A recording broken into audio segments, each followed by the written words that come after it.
ரொம்ப ரொம்ப நன்றிங்க சார். ரொம்ப ரொம்ப நன்றிங்க சார். கோடான கோடி நன்றிகள் தான் சார். எக்கனாமிக்கலாவும் சரி, மைண்ட் அளவில் அவ்வளோ ஒரு தைரியம், கான்ஃபிடென்ட்டுங்க சார். எவ்வளோ ஒரு உயர்ந்த நிலைமைக்கு நம்ம போயிட்டு இருக்கோம்னு என் மைண்ட்ல தானாவே வந்துடுச்சுங்க சார். எஸ். அது இந்த பயிற்சியால மட்டும்தான் சார். Thank you sir. தேங்க்யூமா. நீங்க என்னெல்லாம் பண்ணியிருந்தீங்க அதையும் சொல்லுங்க. ஏன்னா நீங்க சும்மா ஒண்ணுமே தெரியாத ஆளுன்னு நினைச்சிடக்கூடாது. இல்லைங்க சார். நான் ஆக்சுவலா வந்து என்னோட இதுவே சொல்லிடுறேன் ஷார்ட்டா, இங்க எஸ். எல்லாருக்கும் பயனுள்ளதா இருக்கும். என்னோட மேரேஜ் வந்து பார்த்தோம்னா +2 படிக்கும்போதே பண்ணி வச்சிட்டாங்க. அப்போ அதுக்கப்புறம் தான் எங்க சார் படிக்க வச்சார். நான் விவசாய ஃபேமிலியில இருந்து ஒரு 10 டிகிரி படித்தேன் சார். பாப்பாங்களையும் படிக்க வச்சுட்டு விவசாயத்தையும் பார்த்துக்கிட்டு ம். ஒரு 10 டிகிரி நான் படிச்சிருக்கேன். எம்ஏ யோகா படிச்சிருக்கேன். இப்போ மனவள கலையில ஒரு 15 வருஷமா இருக்கேன். அப்ப ம். அதுலலாம் கிடைச்சது பயிற்சி, ஒரு பக்குவம், ஒரு கம்ப்ளீஷன் கிடைக்கல. ஏறுறது இறங்குறது, இந்த சூழ்நிலை சமுதாயம் அப்படி பண்ணும். ம். அது மாதிரி ஒரு சூழ்நிலை. இந்த ரேகி கிராண்ட் மாஸ்டர் இப்போ முடிச்சிருக்கேன் சார். லாஸ்ட் டிசம்பர்ல ரேகி ஹீலிங் எனக்கு 15 இயர்ஸா நடுவில் அப்படியே கொஞ்சம் கொஞ்சமா பண்ணிட்டு இருந்தேன். மனவள கலையும் படிச்சிருக்கேன், வேதாத்ரி மகரிஷி இது. அதுலயும் டிராவல் பண்ணிட்டு இருந்தேன். இப்போ இந்த பயிற்சி வந்து எனக்கு உமா மேடம் அவங்க மூலியமா கிடைச்சது. அந்த மாதிரி ஒரு சூழ்நிலையில யாருக்குமே வராத ஒரு துன்பம் புத்திர சோகன்ற மாதிரி. ஒரு குழந்தைக்கு ம். உடம்பு சரியில்லைன்னா நமக்கு என்ன எப்படி ஃபேஸ் பண்ணுவோன்ட்டு நம்ம எல்லா தாய்மார்களுக்குமே தெரியும். அந்த மாதிரி எங்க பாப்பாக்கு உடம்பு சரியில்லாத நேரத்துல இது வந்து உமா மேம் வந்து எனக்கு இன்ட்ரடியூஸ் பண்ணாங்க. அப்போ அவங்க பூரணமா என்னோட பாப்பா வந்து குணமாயிட்டு சந்தோஷமா இருக்கா இன்னைக்கு. அது அவங்க குணமாகறதுக்கு முன்னாடில இருந்தே எனக்கு இது பார்த்த உடனே பிடிச்சிட்டு, சயின்டிஃபிக்கா எப்படி இந்த டெக்னாலஜி ஒர்க் ஆகுது அப்படின்னு சொல்லிட்டு சயின்டிஃபிக்கா இது பிடிச்சிருந்ததுங்க சார் ரொம்ப எனக்கு. அது எப்படி ஒர்க் ஆகுதே, இவ்வளோ சீக்கிரம் நம்ம அடிச்சுட்டு தட்டிட்டு போயிட்டே இருக்கலாமே மேலே, இப்படி போயிட்டு அவங்கவுங்க கிட்ட ரெக்கமெண்டேஷன், மனிதர்கள்கிட்ட போய் கெஞ்சிட்டு கூத்தாடிட்டு, மனிதர்கள் கூட வாழணும். ஆனால் அவங்களோட சூழ்நிலை போயிட்டு ரொம்ப கெஞ்சி கூத்தாடி ஒரு ரெக்கமெண்ட் ₹1 கூட எப்படியெல்லாம் கை கட்டி நிற்க வேண்டியதா இருக்கு. நம்ம இறைவனை நம்பிட்டு பிரபஞ்சத்தை நம்பிட்டு நம்ம இந்த டெக்னிக்கை பயன்படுத்திட்டு நம்ம சீக்கிரம் மேலே வரலாமே அப்படின்றது தான் சரி. எனக்கு இந்த கோர்ஸ் மூலிமா ஃபர்ஸ்ட் பேசிக்ல நான் கத்துக்கிட்டேன். இன்னைக்கு எங்க பாப்பாவும் இந்த டெக்னிக் மூலியமா பயன்படுத்தி உடம்பும் மனமும் நல்லா இன்னைக்கு சந்தோஷமா இருக்கா. சின்ன பாப்பாவுக்கு தானாவே, அதுவும் மேரேஜ் வந்து அதுவே பிரபு அவங்களும் பேசிக் அட்வான்ஸ் 2 பேரும் தான் கோயம்புத்தூர்ல நேரடியா முடிச்சோம். தானாவே அமைஞ்சு மணி எக்கனாமிக்கல் எல்லாமே சூழ்நிலை தானாவே நடந்துட்டு இருக்கு. நடந்து கல்யாணமும் முடிஞ்சிடுச்சு. இதுல வந்து நான் ரொம்ப முக்கியமானது கத்துக்கிட்டது என்ன அப்படின்னு பார்த்தோம்னா, ஆஹ் எந்த ஒரு சயின்டிபிக்கா இது ஒவ்வொரு இதுவும் ஒர்க் ஆகுது, பிரபஞ்சத்தோட கனெக்டிவேட் ஆயிடுது. இந்த ஏதாச்சும் ஒரு ஸ்ட்ரகிள் வந்து அவங்களோட 7 o'clock கிளாஸ் டெய்லி அட்டன் பண்றதுனால எந்த ஸ்ட்ரகிள் வந்தாலும் நம்ம அடுத்த ஒரு மேல் உயர் நிலைக்கு போறதுக்கான ஸ்ட்ரகிள் இது அப்படின்னு சொல்லிட்டு அந்த கான்ஃபிடென்ட் வந்தோடனே, சரி பிரச்சனையா வா பார்த்துக்கலாம், எது வந்தாலும் ஃபேமிலி பிரச்சனையா, பண பிரச்சனையா, ரிலேஷன்ஷிப் பிரச்சனையா, பிஸ்னஸ்ல பிரச்சனை எது வந்தாலும் ஓகே, நம்ம கடமை செஞ்சுட்டு போறோம், டெக்னிக் ஃபாலோ பண்ணிட்டு போறோம், பிரபஞ்சத்தோட கனெக்ட் ஆயிட்டு நேர்மையா போயிட்டு இருக்கோம். நம்ம நல்லது மட்டும் தான் நினைக்கிறோம், நல்லது மட்டும்தான் செய்றோம். அதே மீறி தன்னை மீறி வருதா, ஓகே நான் அடுத்த நிலை உயரத்துக்கான ஸ்டெப்ஸ் எதுல என்ன பாசிட்டிவ் அப்படின்னு சொல்லிட்டு பாக்குற அந்த கான்ஃபிடென்ட் வந்திருக்கு சார். அது மட்டும்தான் சார் பர்மனன்ட். அது ரொம்ப ரொம்ப நன்றிங்க சார். நீங்க இவ்வளவு பொறுமையா நாங்க எந்த டைம்ல டவுட் கேட்டாலும் வேற யாருக்கு கேட்டாலும் நீங்க பொறுமையா விளக்க சொல்லுங்க. அது ஆச்சரியமா இருக்கும் சார். நம்மளே இவ்வளவு பொறுமையா யாருக்கும் சொல்ல மாட்டோம். நீங்க அவ்வளவு விளக்கமா பொறுமையா சொல்லுவீங்க சார். ரொம்ப ரொம்ப யூஸ்ஃபுல்லா இருக்குங்க சார். Thank you sir. தேங்க்யூ. வாழ்க தேங்க்யூமா. வளமுடன் சார். ஜியோஜி சார். எஸ்மா. தேங்க்யூ. Good morning sir. எஸ்மா. Very good sir, morning. நானும் ஜெயவழி மேம்க்கு வந்துட்டு ப்ராப்ளம் சொல்லி அவங்கள்ட்ட சொல்லவும் அவங்க உங்களோட ஷேர் பண்ணி இந்த மாதிரி அட்டன் பண்ணி தான் ஃப்ரீ ஆகும் அப்படின்னு சொன்னாங்க. ஸோ மைண்ட் மட்டும் தான் ஃப்ரீ ஆகுதுன்னு பார்த்தா எல்லாமே ஃப்ரீ ஆயிடுச்சு. இந்த வில்லன் படத்துல ஒரு அஜித் வந்துட்டு கண்ணாடி திருப்பாரு, ஒர்க் அவுட் ஆகும் இல்லைங்களா? அந்த ம். மாதிரி மிராக்கிள்ஸ்ல இதில் பார்த்துட்டு சார் நான் எனக்கே ஷாக்கிங்கா இருக்கு. ஒவ்வொரு நாளும் ஃபோன் பண்ணும்போது எங்கள்கிட்ட புலம்பெடுத்துக்கே ஃபோன் பண்ணுவோம், இந்த மாதிரி இருக்கு அந்த மாதிரி இருக்கு. ஆனா இதுல என்டர் ஆனதுக்கு அப்புறம் இதெல்லாம் ஒரு என்ன சொல்றது, நம்ப முடியாத விஷயத்தெல்லாம் இதுல நடந்திருக்கு சார் எனக்கு. எஸ். நானுக்கு ரொம்ப தேங்க்ஸ் சொல்லணும் சார். மேம்க்கு, உமா மேம்க்கு எல்லாருக்கும் தேங்க்ஸ் சொல்லணும் சார். கண்டிப்பா. எஸ். வேற யாரு? எஸ் சார், வாழ்க வளமுடன் sir. Good morning Geojit sir. Very good morning Sivaji. Sir, நான் நான் ரொம்ப இந்த பயிற்சியால நிறைய பக்குவப்பட்டிருக்கேன் சார். நிறைய விஷயங்களை வந்து எனக்கு நானே அறிய முடிஞ்சது சார் இந்த பயிற்சியால மட்டும்தான் சார். ஏன்னா எங்க சார் வந்து 2 வருஷமா ரொம்ப உடம்புக்கு முடியாத கண்டிஷன்ல இருந்து வெளியில வந்துட்டாரு. ஆனா அதற்கான காரணமே தெரியாம இருந்தது. நான் வந்து என்னோட விஷயம் எதுக்கா இருந்தாலும் எங்க சாரை கேட்டு செய்யணும். அவர் இதுக்கு ஒத்துக்க மாட்டாரு அப்படின்ற மைண்ட் செட்லயே இருந்தேன். எவ்வளவு படிச்சிருந்தாலும் நானும் படிச்சிருக்கேன் sir. Maths, MSc MEd mathematics முடிச்சிருக்கேன். வாழ்க வளமுடன்லயும் 20 வருஷமா இருக்கேன் சார். அதுலயும் படிச்சிருக்கேன். ஆனாலும் ஆஹ் என்ன படிச்சிருந்தாலும் நான் ஒரு நிலைமைக்கு போகணும், ஒரு ஜாப்க்கு போகணும் அப்படின்னு எல்லாம் இருந்தேன். பட் அது கிடைக்காததுனால வேற லைன்ல மெடிக்கல்ல நான் வந்தேன் சார். பாரம்பரிய மருத்துவத்துல நம்ம போகணும், மருந்தில்லா மருத்துவத்துல போகணுன்றதுனாலதான் நான் அதுல என்னுடைய தேடல் இருந்தது. எப்படி வந்து இதை வந்து மருந்து இல்லாம கொண்டு போகணும், அவங்கவுங்களே தன்னைத்தானே உடம்ப சரி பண்ணிக்கணும், குடும்பத்திலயும் வந்து நிம்மதியா இருக்கணும் அப்படின்ற ஒரு தேடல் எனக்குள்ள இருந்தது. வாழ்க வளமுடன்ல போய் கொஞ்சம் பக்குவப்பட்டேன் சார். இதெல்லாம் கர்மா அப்படின்னு நினைச்சிட்டு எது நடந்தாலும் அதை வந்து அட்ஜஸ்ட் பண்ணிக்கின்னு சகிச்சுக்கிட்டு அந்த மாதிரி தான் சார் இருந்தேன்.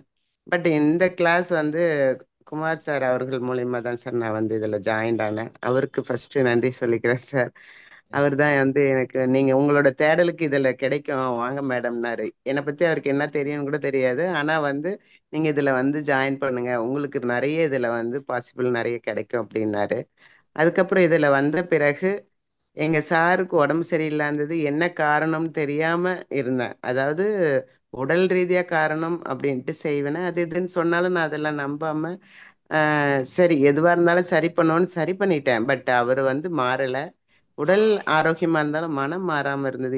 அதுக்கான ரீசன் என்னன்னு தெரியல. ஆனா நான் இந்த கிளாஸ்ல வந்த உடனே அதுக்கான ரீசன் வந்து பேசிக்ல எனக்கு வந்து தெரிஞ்சுக்கிட்டேன்றது ரொம்ப சந்தோஷம் சார். அதுக்கப்புறம் அதுல இருந்து வெளியே வந்தேன் சார். அவரையும் சரி பண்ணி அப்புறம் ஃபர்ஸ்ட் நம்ம ஜெயகௌரி அவங்க பொண்ணுக்கு தான் சார் ஹீலிங் கொடுத்தேன். அதுல விஷுவலைசேஷனா காமிச்சது எனக்கு ரொம்ப ஒரு பெரிய அதுல ஒரு இதுவா இருந்தது. எப்படி இது நடந்தது அப்படிங்கிற மாதிரி அந்த அமானுஷ்ய சக்தியா இருந்தாலும் சரி, அது நல்லதா இருந்தாலும் சரி, விசுவலைசேஷனா எனக்கு காட்டி அதை சரி பண்றதுக்கு நான் விடாமுயற்சியா அவங்களும் எனக்கு வந்து ஒத்துழைச்சாங்க. நான் சொன்னதை கேட்டு அவங்க நம்பி அதுல வந்து முழு மூச்சா இறங்கி தொடர்ச்சியா அதுல வந்து ஹீலிங் கொடுத்து அவங்க அதை சரி பண்ணது ஒரு ரொம்ப பிரமிப்பா இருந்தது. அதற்கு நீங்க ஒரே ஒரு செகண்ட்லயே அதை வந்து கிளீன் பண்ணீங்க. அவங்களுக்குள்ள இருக்கிறத வெளியே கொண்டு வரதுக்கு அதை தூண்டி விட்டு கண்டிப்பாமா. நிறைய ப்ராப்ளங்கள் வந்தது. ஏன் இப்படி நடக்குது குடுக்க குடுக்க அப்படியே அவங்களுக்குள்ள இருக்கிறது வெளியே வர வர எனக்கு ரொம்ப ஆச்சரியமா இருந்துச்சு. அவங்களால கண்ட்ரோல் பண்ண முடியல. அது உங்ககிட்ட சொன்ன உடனே அதை வந்து நீங்க ஒரே ஒரு செகண்ட்ல அவங்கள சரி பண்ணி அதுக்கப்புறம் அவங்களோட லைஃபே மாறிடுச்சுங்க சார். கண்டிப்பாமா. அது அது அப்படி பிரபஞ்ச ஒரு பெரிய சக்திக்கு தான் நன்றி சொல்லணும். ஆமாங்க சார், பிரபஞ்ச சக்தி கண்டிப்பாங்க. கண்டிப்பாங்க ரொம்ப சார், ரொம்ப எங்களோட தேடல். நன்றி ஆமாங்க சார். சொல்லணும். ஏன்னா அந்த மாதிரி ஒரு செகண்ட்ல எத்தனை ஆமாங்க சார். வருஷமா அவங்க அந்த ஹாஸ்பிட்டல்ல இருந்தாங்க? ஆமாங்க சார். ஒரு 2 3 வருஷமா போய் போய் வந்துட்டு இருந்தாங்க சார். 2 வருஷமா இருந்தாங்க சார் அவங்களும் அந்த மாதிரி ரொம்ப. அதாவது எப்படி அவளை சரி பண்றதுன்ற மாதிரி. ஏன்னா அவளை அதுக்கு முன்னாடி நாங்க 7 8 வருஷமா பார்த்திருக்கோம். எப்படி இருந்த பொண்ணு இப்படி இருக்காளே அப்படின்ற மாதிரி அந்த அளவுக்கு ஒரு நல்ல குட் பர்சன், ரொம்ப நல்ல பொண்ணு, அமைதியான பொண்ணு. அவளை இப்படி பாக்குறதுக்கு ரொம்ப மனசு சங்கடமா இருந்துச்சுங்க சார்.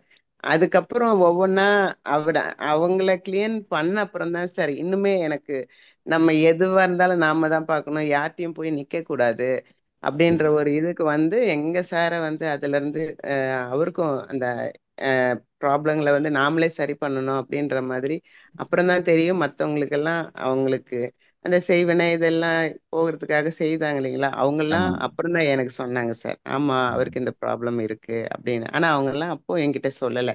ஏன்னா நான் ஏத்துக்கணும் இல்லையோ மனசு உடைஞ்சிடுவாங்க அப்படின்னு எல்லாம் சொல்லாம இருந்தாங்க. எனக்கா விசுவலைசேஷன் காமிச்சது அது உங்ககிட்ட கேட்டேன். நீங்க ஆமா கண்டிப்பா. நீங்களும் அதுக்கப்புறம் சொன்னீங்க, நீங்களே கண்டுபிடிங்கன்னு சொன்னீங்க சார். அதான் சார் ஒரு பெரிய விஷயம். அதாவது நமக்கு தெரிஞ்சத நாம நாம கண்டுபிடிச்சுதான் சொல்லணும். அவங்க வேணும்னா பண்ணட்டும், கத்து கொடுத்துட்டோம். அப்படின்னு இல்லாம நீங்க கண்டுபிடிங்கன்னு எனக்கு அடிக்கடி நீங்க தான் சார் அதை வந்து உணர்த்திக்கிட்டே இருந்தீங்க. ஒரு குருவா இருந்து எங்களையும் அதுக்கு உயர்த்தணும்னு நீங்க வந்து அதுக்கு நீங்க டேப்பிங் பண்ணுங்க, இப்படி பண்ணுங்க, இப்படி கேளுங்க அப்படின்னு சொன்னீங்க சார். எஸ் அந்த இதுல வந்து கேட்டு நிறைய பேருக்கு அந்த மாதிரி நான் வந்து விசுவலைசேஷன் பண்ணி டேப்பிங் கொடுத்தேன். அப்புறம் நம்ம எங்க சார் இப்போ நல்லா இருக்காரு சார். அந்த அதுல இருந்தும் விடுபட்டு ஒரு ஒரு இதுவாகவும் இருக்காரு சார். நல்ல ஒரு சுமூகமா போயிட்டு இருக்கு சார். அது இல்லாத ஃபர்ஸ்ட் என்னோட மைண்ட் வந்து பாத்தீங்கன்னா போல்டா தைரியமா அவரை தாண்டி நான் எந்த முடிவும் எடுக்க மாட்டேன் சார். அதுதான் சார் உண்மை. எவ்வளோ நான் போல்டான பொண்ணு தான் அவருக்கும் தெரியும். ஆனாலும் சில விஷயங்கள் அவருக்கு அது பிடிக்காதே பிடிக்காதே அப்படியே இருந்துட்டேன். பட் இப்போ அப்படி இல்லைங்க சார். எதுவா இருந்தாலும் போல்டா ஃபேஸ் பண்றேன். பசங்களையும் அதே மாதிரி அவங்களுக்கு என்ன தேவையோ அதை வந்து கொடுக்கலான்ற ஒரு முடிவோட அவங்கள நினைச்சு ஃபீல் பண்ணாம அவங்களுக்கானது கண்டிப்பா கிடைக்கும்னு டேப்பிங் கொடுத்துக்கிட்டு இது நம்ம மெடிடேஷன் பண்ணிக்கிட்டு அதை வந்து பிரபஞ்சத்திட்ட எழுதிக்கிட்டு அந்த மாதிரி போயிட்டு இருக்கேன் சார். கண்டிப்பா. நான் மட்டும் இல்லாத என்னோட கூட படிக்கிறவங்களுக்கும் அவங்க ஏதாவது என்ன வந்து ஒரு கொஸ்டின் கேட்டாலும் அவங்களுக்கு எப்படி விடை கிடைக்கும் அப்படின்ற மாதிரி யோசிச்சு அவங்களுக்காக, அவங்களுக்கு தெரியுமோ தெரியாதோ அவங்களுக்காக நான் டேப்பிங் கொடுத்து அதை விசுவலைசேஷனா எனக்கு காட்டியிருக்கு. அது அவங்களுக்கே சொல்லாமையும் அது வந்து அவங்களுக்கு ப்ராப்ளமா உண்டாகி அது கிளியரா பண்ணியிருக்காங்க சார்.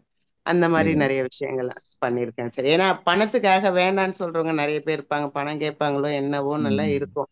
ஸோ நாம அதுல வந்து தேர்ச்சி பெறணுன்றதுக்காக நான் உட்காந்து அவங்களுக்காக டேப்பிங் பண்ணி கிளியர் பண்ணியிருக்கேன் சார் நிறைய விஷயங்கள். கண்டிப்பாம்மா. அந்த ரொம்ப மாதிரி தேங்க்ஸ்மா. பண்ணியிருக்கேன் சார். ரொம்ப நன்றிங்க சார். நன்றி வாழ்க நன்றி. வளமுடன் சார். பிரபஞ்சத்துக்கு நன்றி. பிரபஞ்சத்துக்கு உங்களுக்கு நன்றி. குமார் ஐயா அவர்களுக்கு மிக்க நன்றிங்க சார். உங்களுக்கும் மிக்க நன்றி சார். எஸ்மா, தேங்க்யூ. Thank you sir. இது ஏன் இந்த கதையெல்லாம் உங்கள்கிட்ட சொல்றோம் அப்படின்னா, நீங்களும் இதை புரிஞ்சுக்கணும். புரியுதுங்களா? இதே மாதிரி கதைகள் வந்து உங்கள்கிட்ட எல்லாமே இருக்கு. ஆனா அதை ஷேர் பண்ற கூட உங்களுக்கு வந்து அந்த ஆர்வம் இல்லை. உட்கார்ந்து ஆலோசனை பண்ணிட்டு இருக்கிறீங்க. ஸோ இது வந்து நம்ம கம்ப்ளீட்டா அவாய்ட் பண்ணணும். எல்லாரும் ஓடி வரும். எனக்கு இது நடந்திருக்கு, இது நடந்திருக்கு, இது ஆயிருக்குது, இந்த மாதிரி சேஞ்சஸ் இருக்குன்னு நீங்க ஓடி வரணும் இங்க ஷேர் பண்றதுக்கு. அப்பதான் நம்ம வாழ்க்கை வந்து அந்த உச்சத்தை, அந்த இடத்தை நம்ம கொண்டு போக முடியும். ஏன்னா நமக்கு தெரியாத ஒரு அன்கான்சியஸான, அதாவது நமக்கு புலப்படாத ஒரு ஏரியா. இப்போ வந்து ஒரு ஒரு கார் போகுது அப்படின்னா, அந்த கார் ஆகட்டும், ஒரு பெரிய ட்ரக் ஆகட்டும், பஸ் சார் ஆகட்டும். எஸ்மா வாழ்க வளமுடன் சார். எஸ்மா, வாழ்க வளமுடன்மா. ஜியோஜி சொல்லுங்கம்மா. சார் நானும் என்னோட இதை சொல்லணுங்க சார். கண்டிப்பா சொல்லுங்க. கண்டிப்பா. நானும் ஒரு 23 வருஷமா மனவளக்கலையில இருக்கேன் சார். ஏதாவது இந்த மெடிடேஷன் இதுல எல்லாம் எனக்கு ரொம்ப இன்ட்ரெஸ்ட்ங்க சார். ஒன்னொன்னா தேடி கடைசியா மனவளக்கலை கிடைச்சதுங்க சார். 23 வருஷமா இருக்கேன் சார். பட் ஆனா அதுல இல்லாத ஒரு ஒரு நிறைவு என்ன சொல்றேன்னு தெரியல. நீங்க சொல்ற மாதிரி கர்மாதான் ஏத்துக்கிட்டு அந்த மாதிரி எல்லாம் ஒரு அமைதி நிலையில அப்படியே தான் போயிட்டு இருந்ததுங்க சார். இப்ப வந்து கொஞ்சம் நல்ல ஒரு நான் எப்பவுமே நானும் போல்டானவன் தான் சார். இப்ப எனக்கு மனநிலையிலையும் உடல் நிலையிலையும் ரொம்ப நல்லா ஒரு ஆரோக்கியம் மேம்பட்டு இருக்குங்க சார். சார் என்ன நடந்திருக்குன்னு நீங்க கேட்டீங்க சார். நிறைய நடந்திருக்குங்க சார். அதையும் வருஷப்படுத்தி என்னால சொல்ல முடியல. சமீபத்தில் நடந்ததை ஒண்ணு சொல்றேங்க சார். விசுவலேஷன்ல வந்து நான் என் குழந்தைங்களுக்கு எல்லாத்துக்கும் ஒவ்வொன்றும் நிரம்பேன் சார். அது மாதிரி நினைக்கும் போது என் மகனோட 60வது திருமண நிகழ்ச்சியை நான் பார்க்கணும், நாங்கெல்லாம் பார்க்கணும் அப்படின்னு மாலை கழுத்துமா அந்த ஹோம புகை வருது, அந்த ஸ்மெல்லு, நிறைய பேர் நிக்கிறாங்க, மந்திரம் சொல்றாரு ஐயர். இதெல்லாம் விஷுவல் நீங்க நடத்தும் போது நினைப்பேன் சார். இந்த நான் அதுல சேர்ந்து ஒரு 6 மாத காலம் தான் சார் ஆகுது. அதுங்க இப்ப சமீபத்துல என் மகன் வீடு வாங்கி கிரகப்பிரவேசம் பண்ணாருங்க சார். அந்த இதுல வந்து நிகழ்ச்சியில நாங்க அதே மாதிரி நிஜமாவே விஷுவலேஷன் பண்ணது அது கண்ணு ரொம்ப மகிழ்ச்சியா இருந்ததுங்க சார். ஆனந்த கண்ணீர் வந்ததுங்க சார். அது நடந்திருக்குங்க சார். இன்னும் சில இதெல்லாம் நடக்கணுங்க சார். கண்டிப்பா நடக்கும். இதெல்லாம் ஒரு கொஞ்சம் தான் சார். ஒரு இப்ப ஜெயகுரி மேம், உமா மேம் சொன்னதுல நான் ஒரு பாதி அளவு கூட நான் அஃபர்மேஷன் இதெல்லாம் பிராக்டிஸ் எல்லாம் பண்ணிருக்க மாட்டேங்க சார். கொஞ்சம் பண்ணினதுக்கே எனக்கு இந்த பலன் கிடைச்சிருக்குங்க சார். நான் இன்னும் அதிகமா நான் பண்ணுவேன் சார். நானு வாழ்க வளம் சார். இது ரொம்ப எனக்கு ரொம்ப பிடிச்சிருக்குங்க சார். இதனால இது எனக்கு அறிமுகப்படுத்திய உமாகுமார் மேம் வாழ்க வளமுடன்.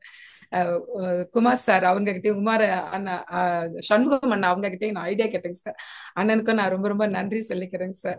ஏன்னா நான் நிறைய போயிட்டு இது இல்லை இது இல்லை இது இல்லைன்னு வந்திருக்கேங்க சார். அதனால இது ரொம்ப எனக்கு 100%, 200% கூட எனக்கு மனசுக்கு ரொம்ப திருப்தியா இருக்குதுங்க சார். இது எல்லாருக்கும் கிடைக்கணுங்க சார். நான் பற்ற இன்பம் பிறகு வையகம் அப்படிங்கிற மேலும் ஜெயகுரி மேம் அவங்களோட கதையெல்லாம் சொன்னாங்க சார். கேட்டுட்டு எனக்கு ரொம்ப பிரமிப்பா போயிடுச்சுங்க சார். ஒரே நாள்லயே அவங்க பொண்ணு அடுத்த நாள் ஹேண்ட் ரைட்டிங் அழகா எழுதுறா, நல்லா நல்லா பேசுறாங்க அப்படிலாம் சொன்னாங்க சார். ஏன்னா சொல்லுவாங்க இல்லைங்க சார், குடலேத்தம் தெரியாம கோடி பணம் செலவு பண்ண மாதிரின்ட்டு கரெக்டான ஒரு சொல்யூஷன் எந்த பிரச்சனையா இருந்தாலும் அதுக்கு கரெக்டான சொல்யூஷன் ஜியோஜி மட்டும்தான் சார் நான் சொல்லுவேன் சார். வாழ்க வளமுடன் சார். எஸ்மா, தேங்க்யூமா. தேங்க்யூமா. தேங்க்யூ. வாழ்க வளமுடன் சார். எஸ்மா, வாழ்க வளமுடன். எனக்கு வந்து அந்த ஜெயனாபு அப்படிங்கிறவங்க தான் இன்ட்ரடியூஸ் பண்ணாங்க சார். அவங்க தான் சொன்னாங்க சார். அது அவங்களுக்கு நான் இருந்த பிரச்சனைகளை சொன்னாங்க. சரி, நம்மளும் நிறைய இதுக்கு யோசிச்சு வந்து இந்த இதுக்கு வந்திருக்கேன். ஆனா இதுல வந்து எனக்கு மாற்றங்கள் இருக்கு. எனக்கு இப்பதான் கிளாஸ் இது பண்ணதுனால மைல்டா தான் இருக்கு. ஆனா அது எனக்கு அது அனுபவபூர்வமா இது வந்து உணர முடியுது சார். ரொம்ப ஸ்ட்ரகிள் பண்ணாம இப்ப கொஞ்சம் இது ஸ்மூத்தா போறது தெரியுது சார். ஸ்ட்ரகிளிங் இருக்கு, இருந்தாலும் கொஞ்சம் அப்படியே ஸ்மூத்தா போற மாதிரி எனக்கு ஃபீல் பண்றேன் சார். அதான் சார். எஸ், பிராக்டிஸ் பண்ண ஆமா சார், கொஞ்சம் கொஞ்சமா சேஞ்ச் ஆயிடும் நம்ம லைஃப். பிராக்டிஸ் தான் சார் வேணும் எனக்கு. இப்போ பிராக்டிஸ் பண்றதுக்கு கண்டிப்பா சார் பண்ணுவோம் சார், நிஜமா. கண்டிப்பா. Thank you sir. ஏன்னா இது சாதாரண விஷயம்.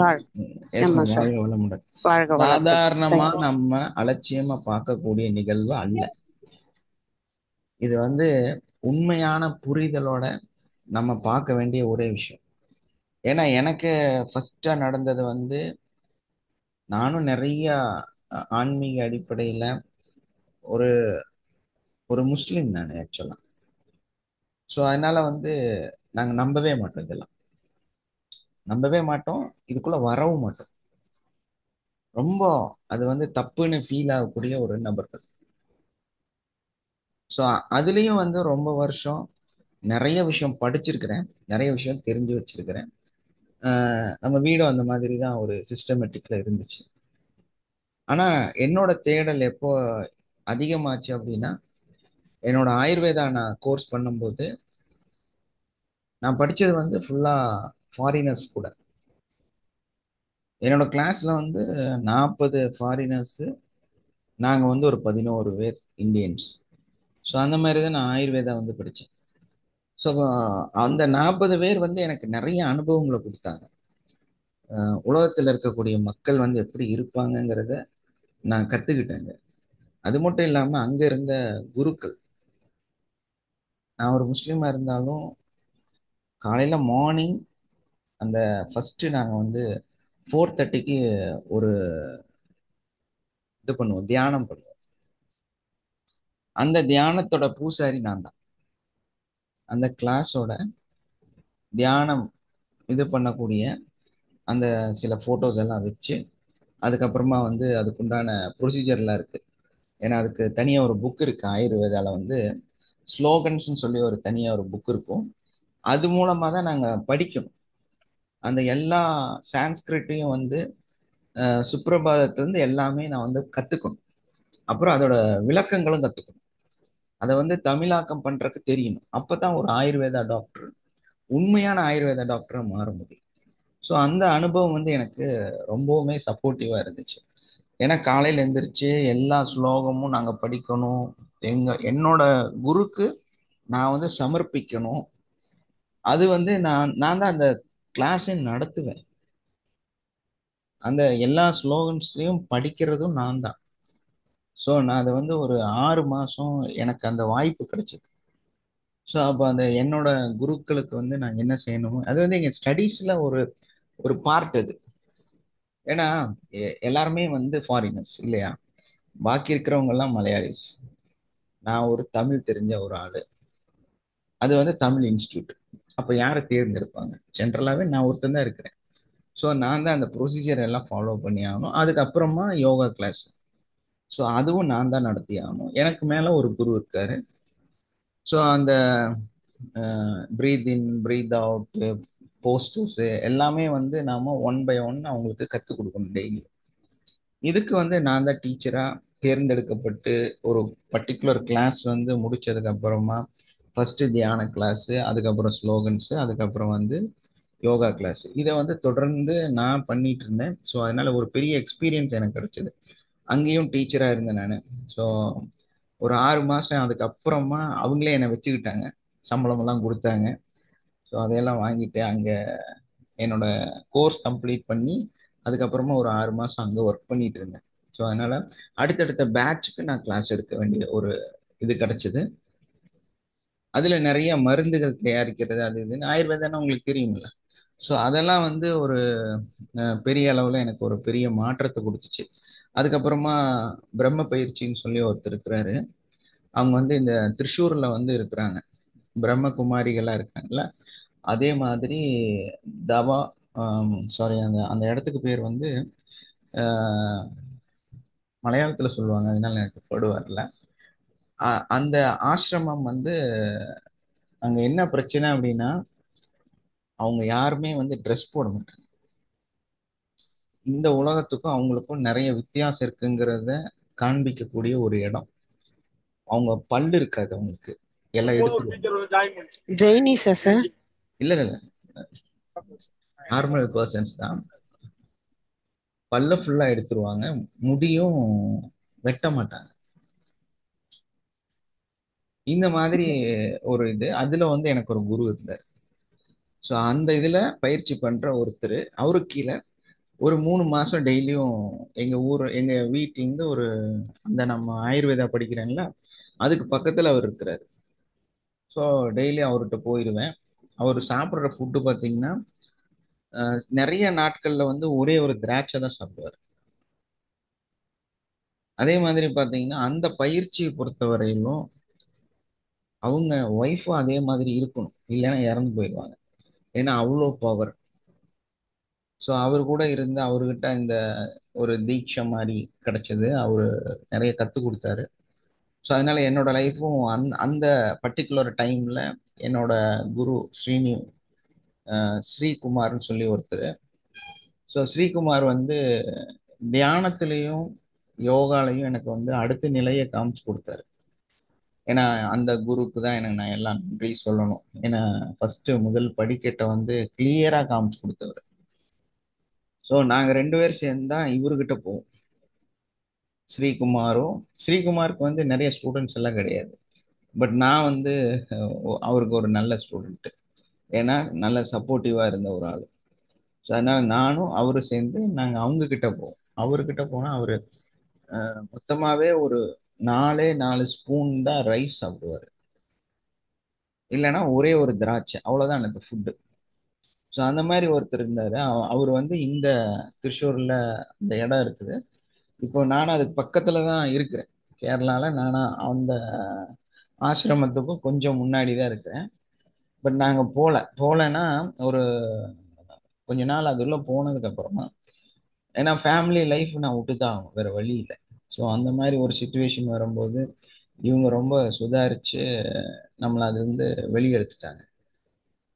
ஃபாலோ பண்ண வேண்டாம், பிரச்சனையாகும் அப்படின்னு சொல்லிட்டு அதுல இருந்து டைவர்ட் பண்ணி கொண்டு வந்துட்டாங்க.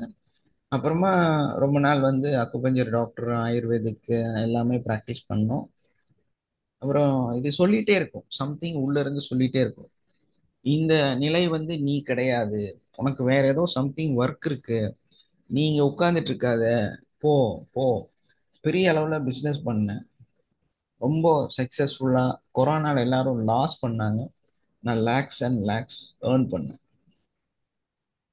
ஸோ ஒரு கடை இல்லை, கிட்டத்தட்ட 4 5 கடை வச்சோம். அது நம்மளோட டைஅப்ல கிட்டத்தட்ட 11 பிரான்ச்சஸ். ஸோ பெரிய ஒரு பிஸ்னஸ் பண்ணிட்டு இருந்தேன். ஸோ ஒரே நாள்ல எல்லாத்தையும் குடிச்சிட்டேன்.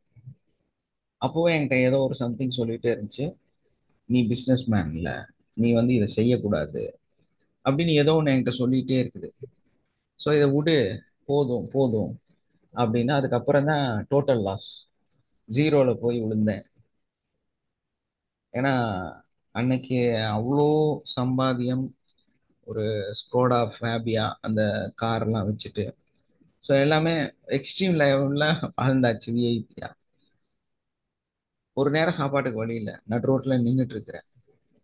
கார்ல தான் இருக்கிறேன், ஏன்னா ஓரளவுக்கு சம்பாதிச்சு வச்சிருக்கிறேன்ல.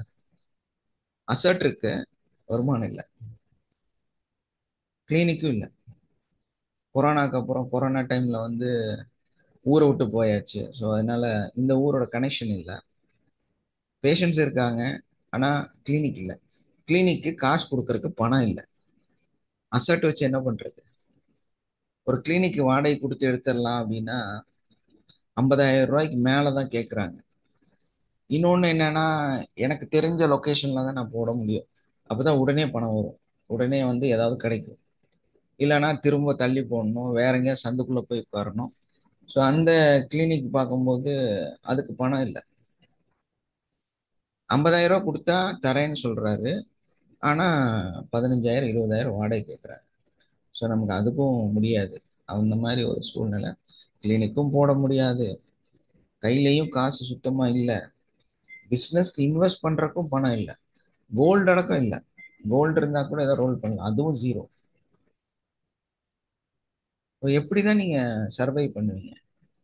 சரி, ஏதாவது ஒரு வண்டி புக்கு வச்சு அது இது பண்ணிடலாம்னா கொஞ்சம் ஏதோ இன்கம் வருது, ஆனா வந்து அதே எல்லாம் லோன்ல இருக்கு. ஒரு கட்டத்துல வண்டி தூக்கிட்டு போயிட்டாங்க, காரே ஜப்தி பண்ணிட்டாங்க, சீஸ் பண்ணி கொண்டு போயிட்டாங்க. அப்ப எவ்வளவுலாம் ஒரு ஸ்ட்ரகிள் நான் சந்திச்சிருப்பேன்னு பாருங்களேன்.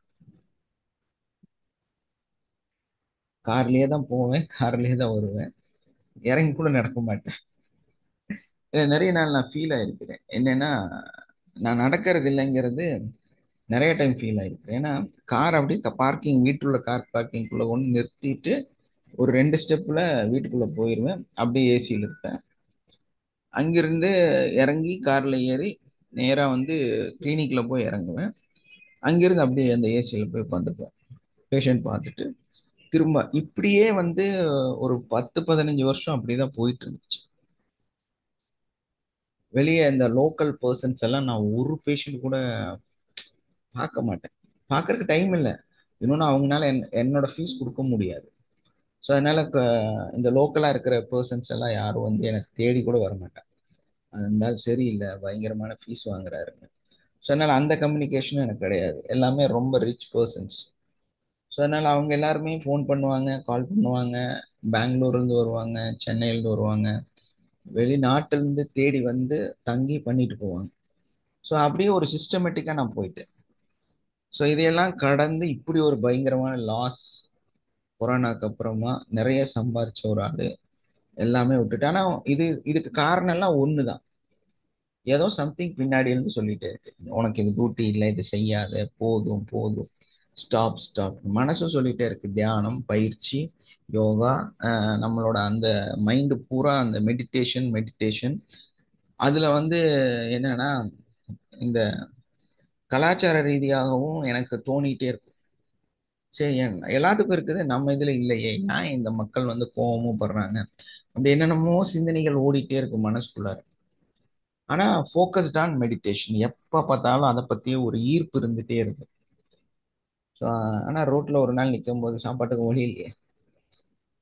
அப்போ ஒருத்தர் கூப்பிட்டு ஒரு 10,000 ரூபாய்க்காக ரொம்ப அசிங்கமா பேசி உட்காந்து அவர்கிட்டயே அழுதுட்டு, நான் சாப்பாட்டுக்கே வழி இல்லாத ஒருத்தர்கிட்ட கூப்பிட்டு 10,000 ரூபாய் கொடுன்னு அசிங்கமா திட்டினா நம்ம என்ன பண்ண முடியும்?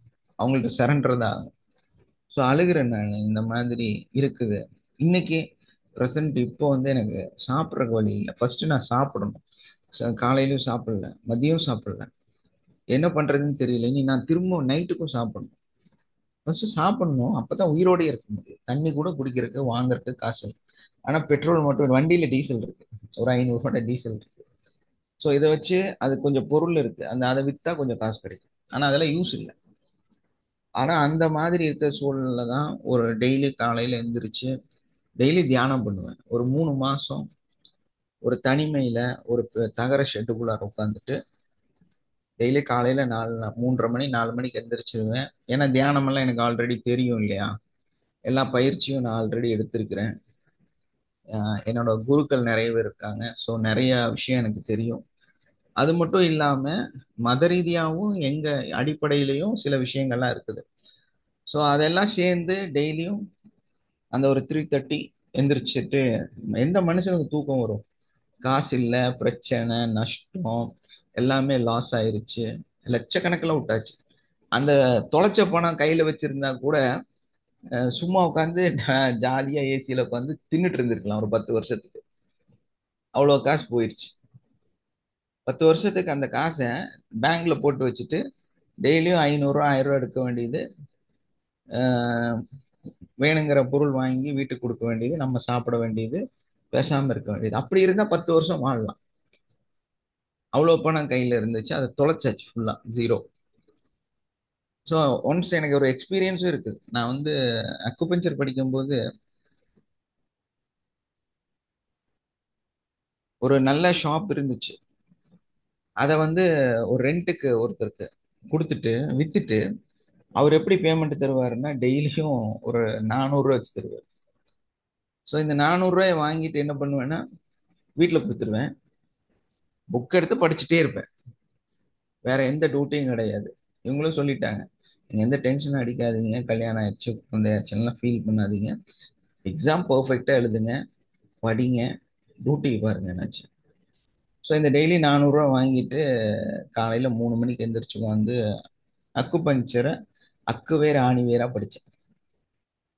ஸோ அந்த மாதிரி படிச்சு அவர் எக்ஸாம் வந்து 3 மாசத்துக்கு அப்புறம்னு சொன்னாரு. நான் 25வது நாள் கம்ப்ளீட் எக்ஸாம் எழுதி முடிச்சிட்டேன்.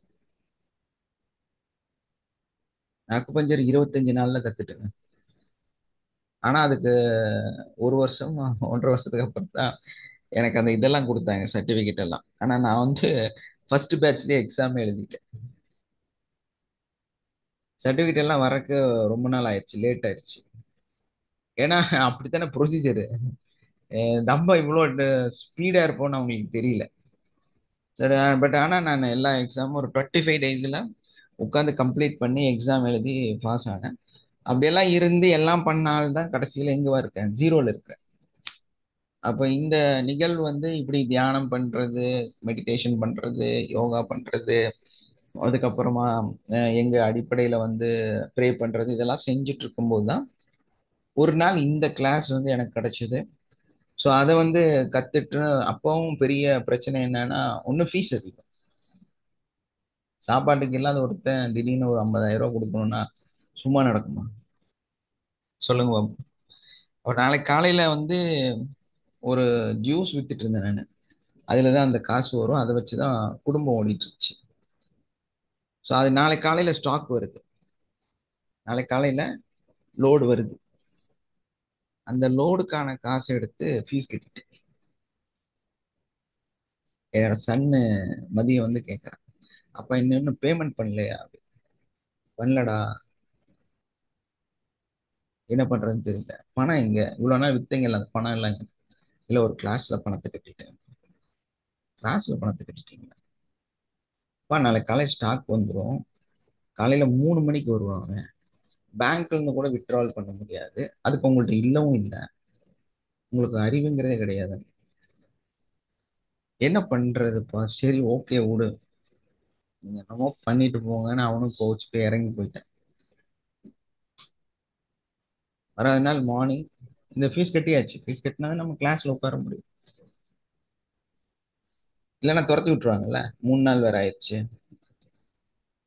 ஸோ அன்னைக்கு மறாவது நாள் காலையில ஸ்டாக் வந்து இறங்குது.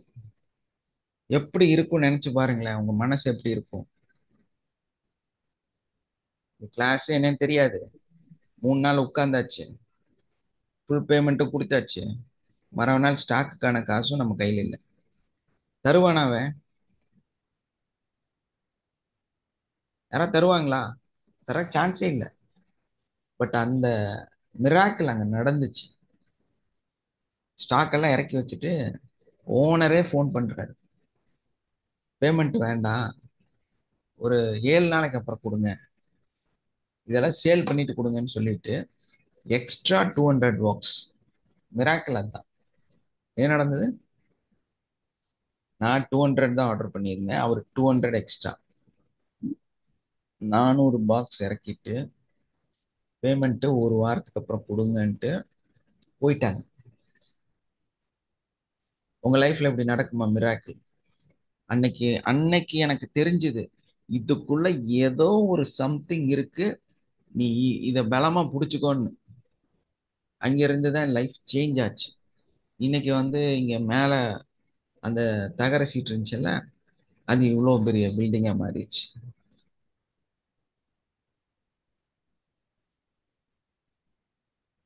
எவ்வளவோ விஷயங்கள். ஒரு ஷர்ட் கூட வந்து அன்னைக்கு 100 ரூபாய்க்கு எடுக்கலான்னு ஃபீல் பண்ணவன், இன்னைக்கு 15,000 ரூபாய் எடுக்கிறேன் நான். ஸோ இவ்வளோ பெரிய சேஞ்சஸ், இவ்வளோ பெரிய லைஃப் மாற்றம். நான் இழந்த எல்லா விஷயமே எனக்கு திரும்ப கிடைச்சது இந்த ஒரே ஒரு ப்ராக்டிஸ் மூலமா. நான் சீரியஸா சொல்றேன். நான் அதனால எனக்கு என்ன ஒரு இதுனா, நீங்க எல்லாரும் 22 லட்சம், 1,50,000, 50,000 ஒரு பேசிக் சிஸ்டம் சின்ன சொல்லி தரக்க இவ்வளோ பணம் வாங்குறாங்களே, அப்ப எத்தனை லட்சம் மக்கள் வந்து என்ன மாதிரியே கஷ்டப்பட்டுட்டு இருப்பாங்க. நான் நடுத்தருவில் நிற்கும் போது அந்த அழுகும் போது இருந்த ஃபீலு, என்ன மாதிரி எத்தனை லட்சம் மக்கள் வந்து அழுதுட்டு இருப்பாங்க, எத்தனை பேர் வந்து இந்த மாதிரி இழந்திருப்பாங்க, யாருக்கெல்லாம் எவ்வளோ வீட்டுல கஷ்டம் இருக்கும். இவ்வளோ பெரிய ஒரு சிஸ்டம் வந்து மறைச்சு வச்சிருக்கிறாங்க. இந்த நாட்டுக்கே இது தெரியாது. நம்ம ஏன் நம்ம மக்களுக்கு இதை கொடுக்க கூடாது? எனக்கு கொஞ்சம் காசு வேணும் இல்லையா? அப்பதான் நான் சர்வை பண்ண முடியும். இப்ப கூட வந்து ப்ரோக்ராம் நடத்துறோம் அப்படின்னா பெருசாலாம் ஒன்றும் எனக்கு இது கிடையாது, அதுதான் உண்மை. ஒரு பெரிய லாபம் கிடைச்சது, ஒரு ப்ரோக்ராம் நடத்துறோம் அப்படின்னா உடனே கட்டுக்கட்டா லட்சங்களை தூக்கிட்டு வந்துடலான்னு அப்படியெல்லாம் ஒன்றும் இல்லை. எக்ஸ்பென்சிவ்க்கு தான் பேலன்ஸ் ஆகுது. இருந்தாலும் நம்ம வந்து அந்த ப்ரோக்ராம் ஏன் நடத்துறோம் அப்படின்னா, மக்களுக்கு வந்து இவ்வளோ கம்மி செலவுல நம்ம கொடுத்தாதான் இந்த மக்கள் வந்து நல்லா வாங்க. இவ்வளோ பெரிய லட்சங்களை வாங்கிட்டு இருந்தா அப்ப ஏழையா இருக்கிறவங்களாம் ஏழையாவே இருக்கிறதா? எத்தனை பேர் வந்து முயற்சி பண்ணி நல்லாகணும்னு ஃபீல் ஆகுறாங்க. ஸோ இந்த நல்லாகணுங்கிற முயற்சியில தோத்து போனவன் எத்தனை பேர் இருக்காங்க? எத்தனை குடும்பம் நாசமாகுது? ஹஸ்பண்ட் அண்ட் ஒய்ஃப் ஏன் சண்டை போடுறேன்னே தெரியல, சண்டை போடுறாங்க. ஏதோ ஒரு பெண் இடையில வந்து அந்த குடும்பத்தையே அழிச்சிடுறாங்க, செய்வனை பண்ணி வச்சிடறாங்க. இதெல்லாம் எனக்கும் நடந்தது, என் வயிற்றுலயும் மருந்தெல்லாம் இருந்துச்சு. இது எல்லாமே கிளியர் ஆனது வந்து இந்த இடத்துல தான். யாரோ ஒரு நெகட்டிவான ஆளுங்க நம்ம குடும்பத்துக்குள்ள வந்துடுறாங்க. நம்ம ஒய்ஃப், குழந்தைங்க, என்னோட அக்கா தங்கச்சி, இல்லைன்னா யாரோ ஒருத்தர் எங்கேயோ ஒரு மூலையில கல்யாணம் இல்லாம கஷ்டப்படுறாங்க, ஒய்ஃப் அண்ட் ஹஸ்பண்ட் சண்டை போட்டுக்கிறாங்க, பணம் இல்லாம தவிக்கிறாங்க, குழந்தைங்க படிக்க. எனக்கு இப்ப கூட ஒரு அனுபவம் கிடைச்சது. என்னன்னா, ஒருத்தங்க வந்து அவங்களுக்கு எல்லா சான்ஸும் கிடைச்சிருச்சுங்க, லைஃப் வந்து எக்ஸ்ட்ரீம் லெவலுக்கு உண்டான எல்லா வாய்ப்பு வந்துருச்சு. ஆனா இடையில ஒரு அந்த கர்மா ரியாக்ட் ஆகுது அங்க. ஸோ அதனால என்ன ஆச்சு அப்படின்னா, இப்போ அந்த கோடிகள், 1000 கோடி வந்து இன்னொரு 1 வருஷம் இல்ல 2 வருஷத்துல அக்கௌண்ட்ல வரப்போகுது. அந்த நபரு அதை தொலைச்சிட்டு அசிங்கமா நடந்துட்டு இருக்கான். அப்ப இது என்ன நடக்குது? இங்க என்ன நடக்குது அப்படின்னா, அந்த கர்மா வந்து விடுறதே இல்லை, நல்லா ஆகிறக்கே விடுறது இல்லை. இதுதான் உண்மை. அப்ப என்ன ஆகுதுன்னா, நீங்க முயற்சி பண்ணி மேல வரும்போது அந்த கர்மாவோட ப்ராப்ளம் நீங்க திரும்ப திருவோடு தான், வேற வழியே இல்லை. அப்ப இது எப்போல்லாம் நடக்குதுன்னு பார்த்தா, உங்க அம்மா அப்பா சண்டை, நீங்க சண்டை, உங்க ஒய்ஃபு, உங்களுடைய அக்கா தங்கச்சி கூட ப்ராப்ளம், உங்க அண்ணன் தம்பி கூட ப்ராப்ளம், அது இல்லாம வந்து பிஸ்னஸ்ல ப்ராப்ளம், சம்பாரிச்சு மேலே வரலாங்கும் போது ஜீரோ. இந்த பக்கம் ஒரு 50 லட்சம் வருதுன்னா இங்க 1,50,00,000க்கு கடன்.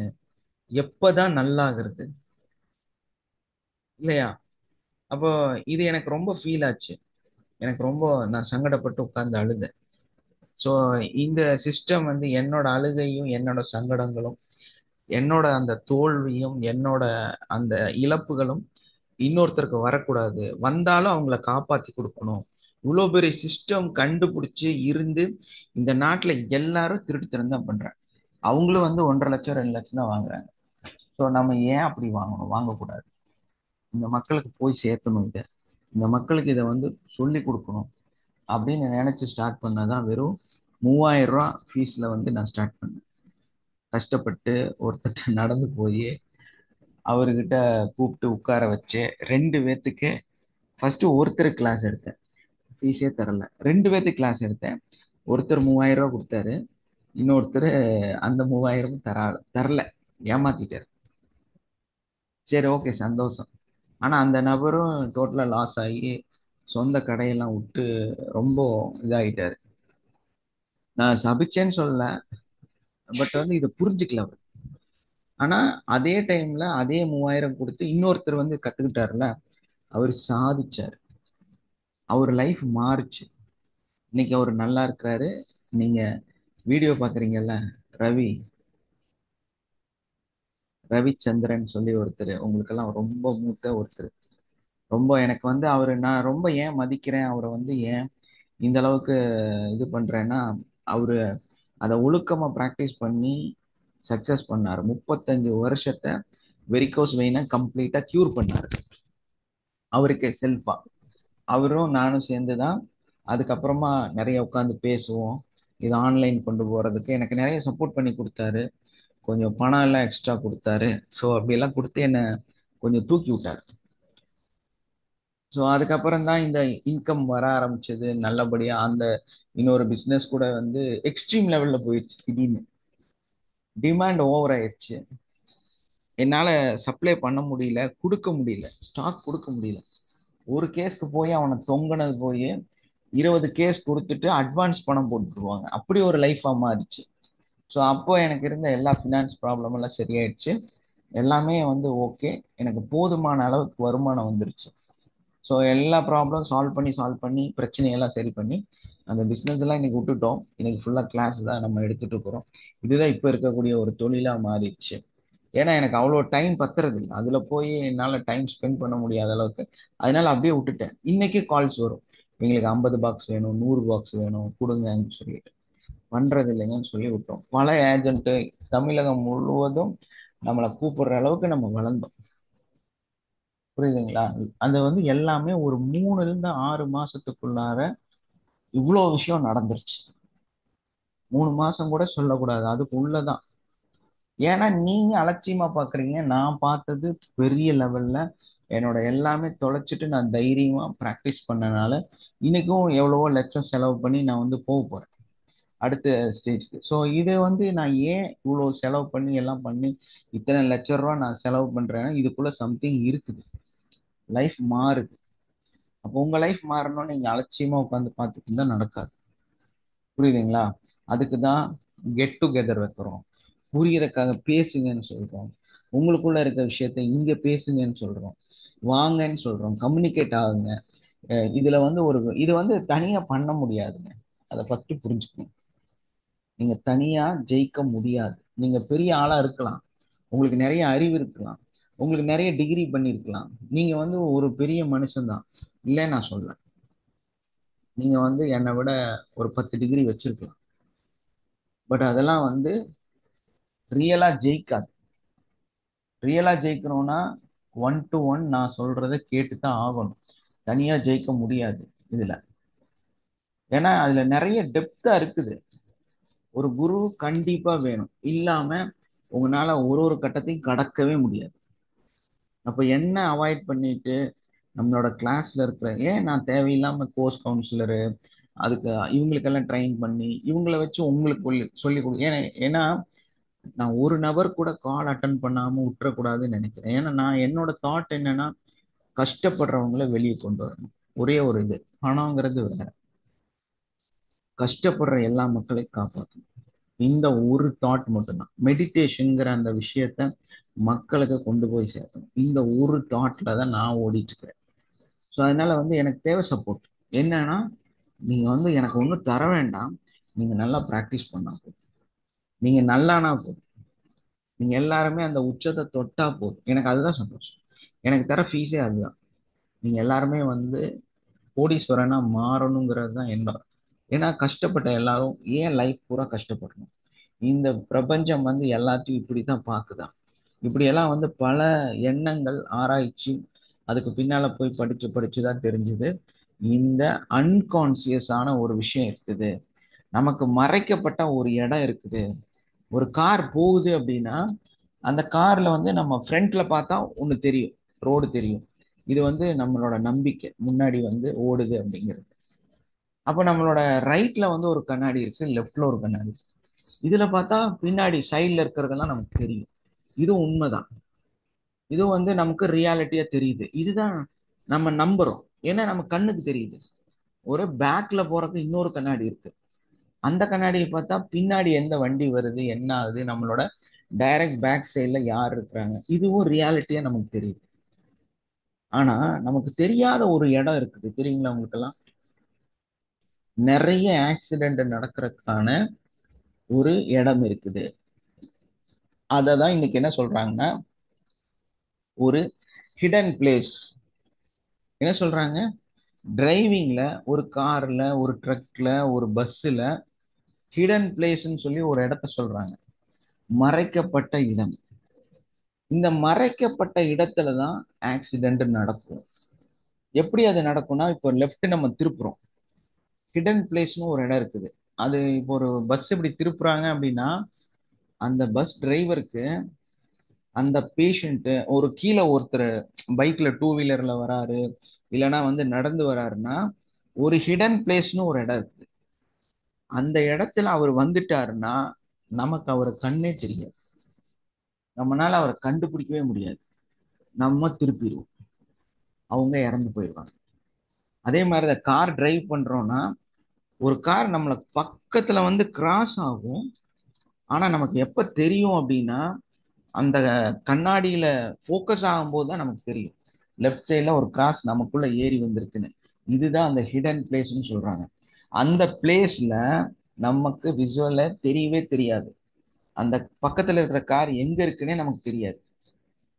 இதுதான் நம்ம லைஃப்லயும் நடக்குது. இந்த மாதிரி நம்ம வந்து கஷ்டப்படுறோம், சம்பாதிக்கிறோம், ஒழுக்கமா இருக்கிறோம், நல்ல கடவுள்கிட்ட வேண்டுறோம், கடவுள் பக்தியோட இருக்கிறோம். எல்லாரும் அவங்கவுங்க வழிபாடு முறையில 5 நேரம் ஆகட்டும், வெள்ளிக்கிழமை ஆகட்டும், ஞாயிற்றுக்கிழமை ஆகட்டும், அதே மாதிரி குலதெய்வத்திட்ட போறோம், எல்லாம் பக்கா ஒழுக்கமா இருக்கும். யாருக்கும் துரோகம் செய்யறது இல்லை, யாரோட காசும் சாப்பிட்றது இல்லை, குழந்தைகள்ட்ட எல்லாம் சாஃப்டா பேசுறோம், அவங்கள நல்லபடியா வளர்த்துறோம். ஆனாலும் உருப்பட மட்டும் மாட்டேங்க. காசு வருது, தோத்து போயிடும். நல்லா ஆகுறோம், ஆனா ஃபெயிலியர் ஆயிடுது. பெரிய அளவுல சம்பாதிக்கிறோம், ஆனா தொலைச்சிடும். இது தானிக்கு தீனிக்கு கரெக்டா இருக்குன்னு சொல்லுவாங்கல்ல, அந்த மாதிரி ஒரு லைஃப். எவ்வளவு வந்தாலுமே அதுக்கு இதுக்கும் சரியா போயிடும். மிச்சம் என்ன இருக்குன்னா ஒண்ணும் இருக்காது. இப்படியே லைஃப் கேள்விக்குறியா போயிட்டே இருந்தா எப்ப லைஃப் மாறுறது? அப்போ ஒரு சிலர் மட்டும் ஒரு இப்போ போன 10 நாளைக்கு முன்னாடி ஒரு ட்ரக் கடத்திட்டு போயிருக்கிறாங்க. அது எவ்வளோன்னு கேட்டதுக்கு 1800 கோடி ரூபாய்க்கு ட்ரக்ஸ தமிழகத்துக்கு கொண்டு வந்திருக்கிறாங்க, மும்பையிலிருந்து பிடிச்சிட்டாங்க. அப்போ தமிழகத்துக்கு மட்டும் அப்படின்னா ஆந்திரா, கர்நாடகா, கேரளா, மிசோரம், இல்ல பீகார், ஒரிசா, இந்த மத்திய பிரதேசம் எல்லாம் வந்து இருக்குல்ல, இத்தனை மாநிலம் இருக்குல்ல. அப்ப அவன் எத்தனை கோடி ரூபாய் கொண்டு போயிருக்கான்? திங்க் பண்ணி பாருங்க. ஒரு மாநிலத்துக்கு கடத்துறதே 1800 கோடினா எத்தனை கோடி இந்த ட்ரக் நடந்திருக்கு? அப்ப நீங்க எவ்வளவு கஷ்டப்படுறீங்க? 1 லட்சத்துக்கு, 50,000த்துக்கு. ஒருத்தவங்க சொல்றாங்க போன் பண்ணி, சார் 38,000 ரூபாய் எனக்கு தரல சார். எவ்வளவு? அதுக்கு டேப்பிங் பண்ண முடியுமா சார்? 38,000த்துக்கு. எப்ப நீங்க மாற போறீங்க? எப்ப லைஃப் உங்க சேஞ்ச் ஆக போகுது? இதுதான் உங்களுக்கு கொடுத்துருக்கிறேன். நான் இதை மாத்தணுங்கிறதுக்காக தான் இந்த இவ்வளவு பெரிய முயற்சி எடுத்திருக்கிறேன். மாறுது, சான்ஸ் இருக்கு, இதுல லைஃப் மேல கொண்டு போகுது. இது யாரு யூஸ் பண்றாங்க அப்படின்னா அந்த மாஃபியாக்காரன் கூட யூஸ் பண்ணியிருக்கலாம். ஏன்னா அவன் திருடுறதே 1800 கோடி ரூபாயோட பொருளை திருட்டு வியாபாரம் பண்றான்னா மேபி அவன் யூஸ் பண்ணியிருக்கலாம். அவனோட மைண்ட், அவனோட ஓனர் அந்த மாதிரி மைண்ட் செட்ல இருக்கலாம். நீங்க வந்து தப்பு பண்ணுங்கன்னு சொல்ல, எக்ஸ்ட்ரீம்ல உங்களால 9 ஸ்டார் லெவல்ல உங்க லைஃப் மாத்திக்க முடியும். இதுல வாய்ப்பு இருக்கு. வாய்ப்பை உபயோகப்படுத்துங்கன்னு தான் சொல்றேன். அதுக்கு தான் வாங்க, மிங்கிள் ஆகுங்க. ஒரு எதையும் அலட்சியமா பார்க்காதீங்க தயவு செஞ்சு. உங்க அலட்சியம் தான் உங்களை அழிக்குது. ஏன் என்ன நேர்ல பார்க்க வாங்க, நம்ம இன்னும் கொஞ்சம் ஸ்ட்ராங் ஆகலாம்,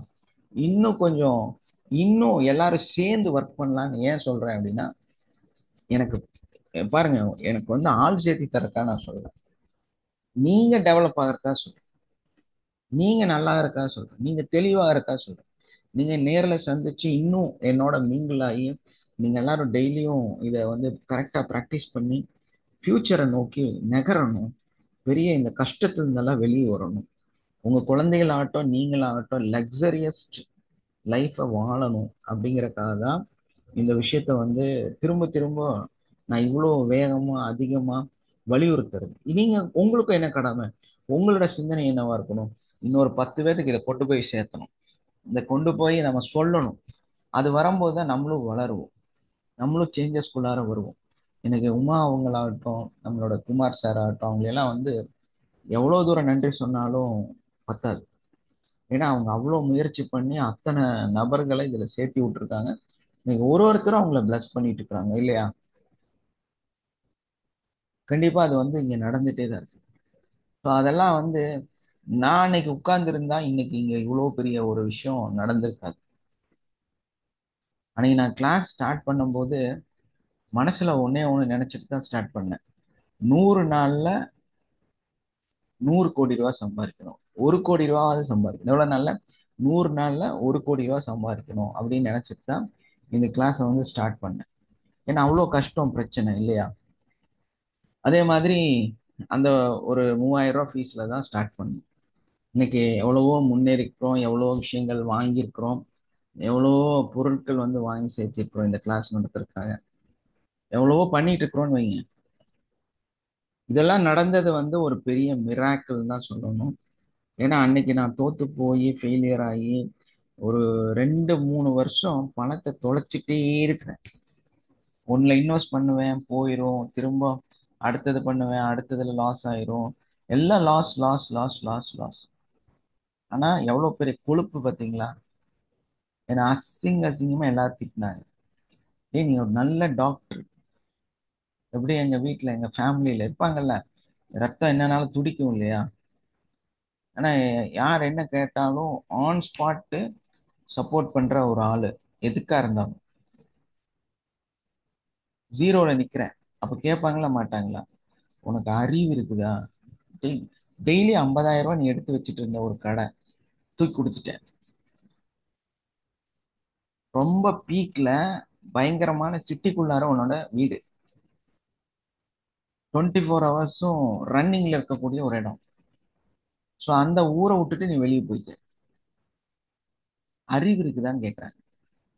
சும்மா உட்காந்து ஒரு சின்ன போர்டு வெளியே வச்சாலே ஒரு நாளைக்கு எப்படி ஒரு 5,000 பேர் நம்ம வீட்டு வாசல கிராஸ் பண்ணிட்டு இருக்கிறான்.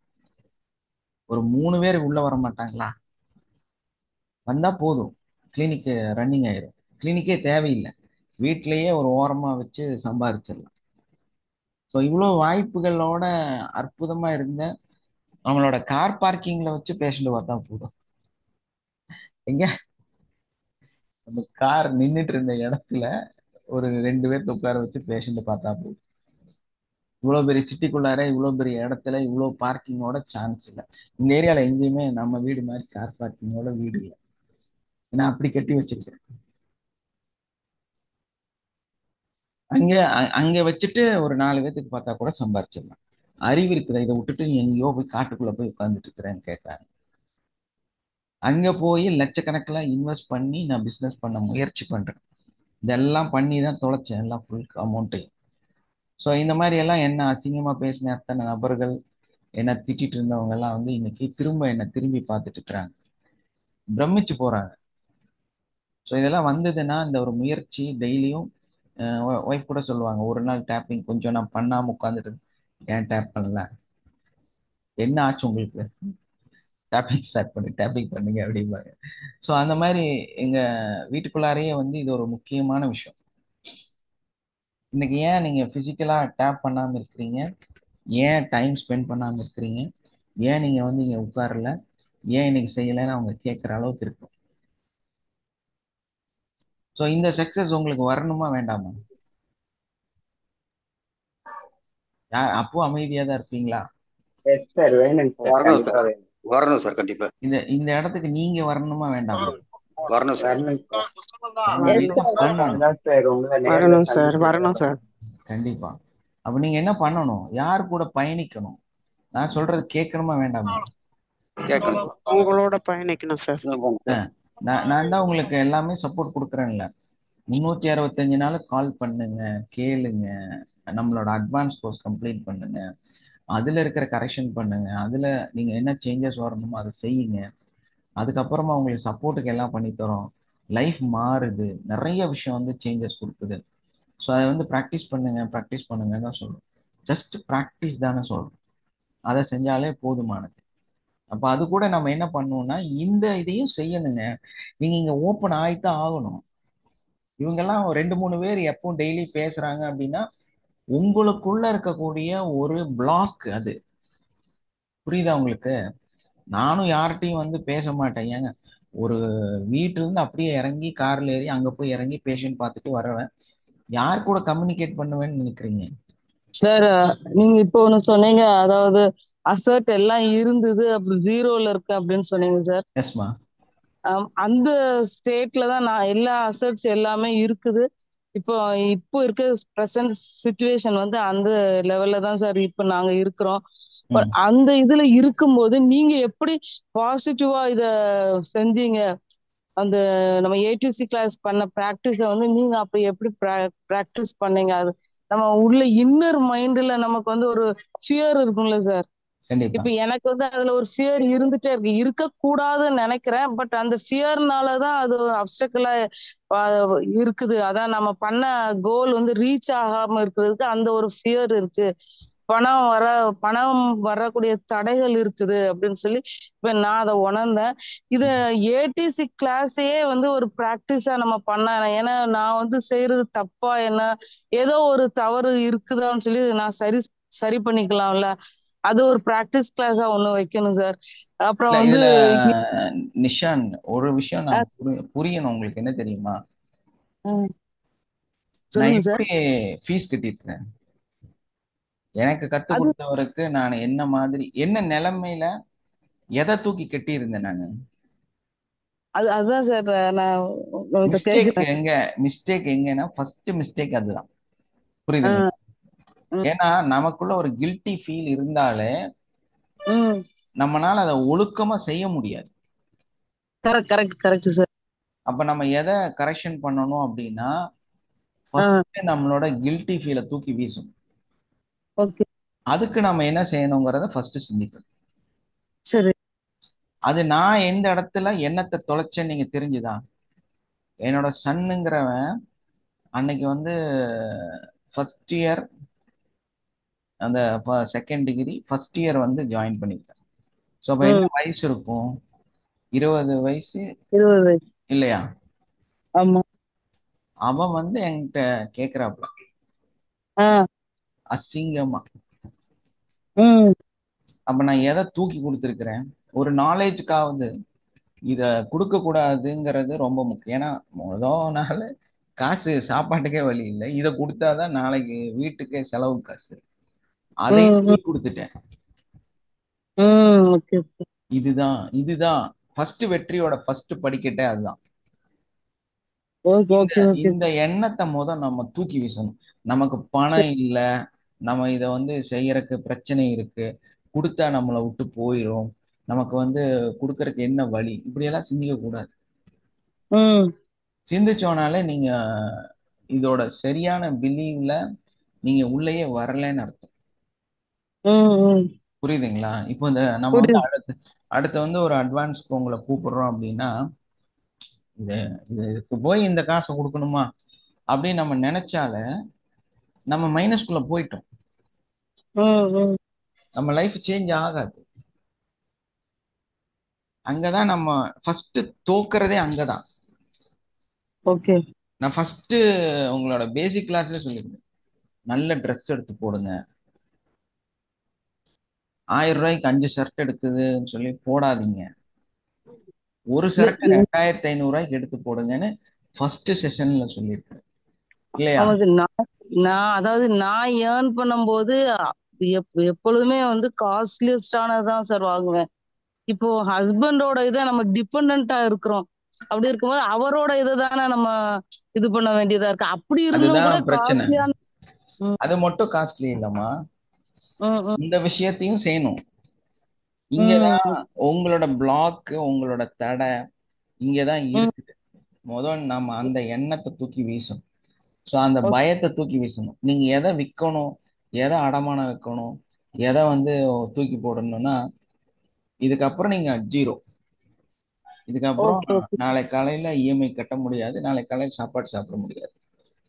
அந்த பணத்தை எடுத்து நீங்க கட்டுறதுக்கு தயாரா இருக்கும். புரியுதா உங்களுக்கு? நான் உங்களுக்கு புரியுது புரியுது மார்க்கெட்டிங்ல சொல்லல, இல்ல இல்ல உங்களுடைய புரியுது. அந்த பயத்தை உடைக்கிறதுக்கு சொல்றேன். Okay okay sir. அப்போ நம்ம ஒரு அட்வான்ஸ் கோர்ஸ்க்கு வாங்க அப்படின்னா, நீங்க என்கிட்ட யாரு பாக்கியா தான் இந்த வாட்டி கேட்டேன், சார் என்னால ஃபீஸ் கட்ட முடியாது, என்ன சார் பண்ணலாம், இருக்கிறது ஏதாவது வித்து கொண்டு போய் எடைக்கு போட்டுருமா, வேற வழியே கிடையாதுன்னு சொன்னேன். ஏன்னா பாக்கியோட பயத்தை தான் நான் உடைச்சேன். எடைக்கு போட்டுருன்னு அவ்வளவு கான்பிடென்ட்டா நான் சொன்னதுக்கு காரணம் என்னன்னா, அவங்களுக்கு இருந்த அந்த பயத்தை தான் நான் உடைச்சு விட்டேன். ஓகே புரியுதுங்களா? Okay sir. நீ வித்துருன்னு சொன்ன சார், 2 அலுமினி பார்த்தவன் இதை சொன்னாங்க, அதை கொண்டு வித்துரு, ஃபீஸ கட்டிரு. சார் அப்படிதான் சார் நான் பண்ணிட்டு இருக்கிறேன்.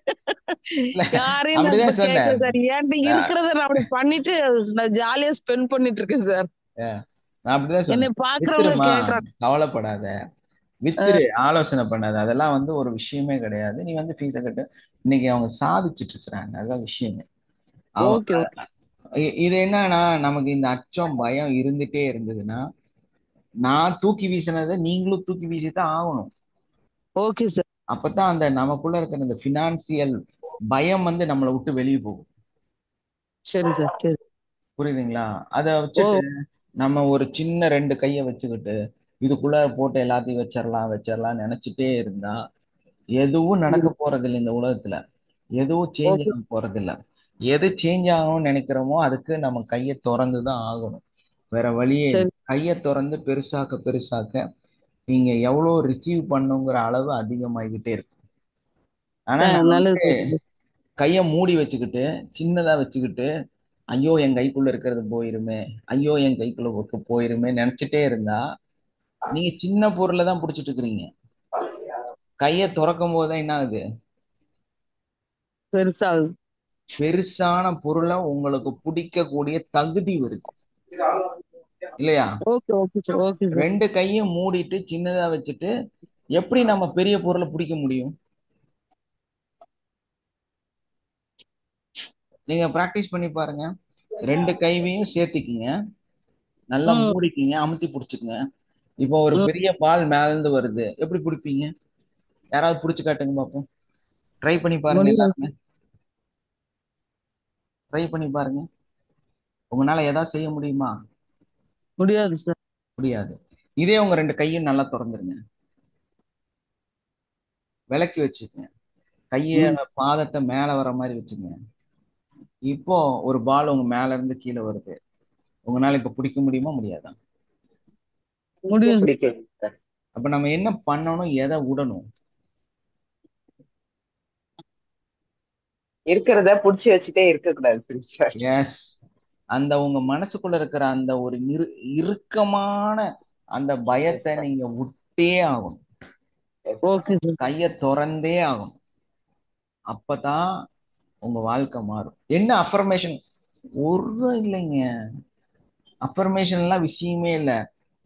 உள்ள இருக்கிற அச்சத்தை உடைக்கணும், உள்ள இருக்கிற அச்சத்தை விடணும், அதுதான் அஃபர்மேஷன். எப்ப பார்த்தாலும் கேட்கறது, சார் நீங்க என்ன டெக்னிக்ல என்ன வேர்டு யூஸ் பண்ணுங்க? ஒன்னும் இல்லை, நான் விட்டது என்னோட பயத்தை, நான் விட்டது என்னோட ஃபியரை. புரியுதா? அவ்வளவுதான். இதுதான் ரகசியமே. இதுக்கு என்ன வார்த்தை சார், என்னத்துக்கு என்ன வேர்டு சொன்னா அது நடக்கும், என்னத்துக்கு ஒன்றும் நடக்காது. உங்களுக்கு ரொம்ப மோசமா சொல்லலாம், அங்க ஒரு புண்ணாக்கும் இல்லை, ஒரு அஃபர்மேஷனும் இல்லை. மனசுதான் காரணம். மனசத்தான் ஓப்பன் பண்ணணும். மனசே நீ ஓப்பன் பண்ண மாட்டேன். மனசையெல்லாம் அடிச்சு அடிச்சு நல்லா பூட்டி வச்சுக்கிறது. அப்புறம் அஃபர்மேஷனை தேடுறான். எங்க அது ஒர்க் அவுட் ஆகும்? எங்க அது சரியாகும்? மனசை துறக்கவே இல்லையே, மனசை விட்டு கொடுக்கவே இல்லையே. Yes or no? செய்ய வேண்டிய விஷயத்த செய்யாம நம்ம எதிர்பார்ப்பை மட்டும் கொடுத்துக்கிட்டே இருக்கோம். வாழ்க்கையில எனக்கு கிடைக்கணும், நிறைய நான் எதிர்பார்க்கணும், ஆனா நான் எதையும் இழக்கிறதுக்கு தயாராக இல்லை, எதையும் சகிக்கிறக்கோ அதை ஏத்துக்கிறக்கோ தயாரா இல்லை. அப்ப எப்படி நம்ம உச்சத்துக்கு போக முடியும்? நம்ம வாழ்க்கை எப்படி மாறும்?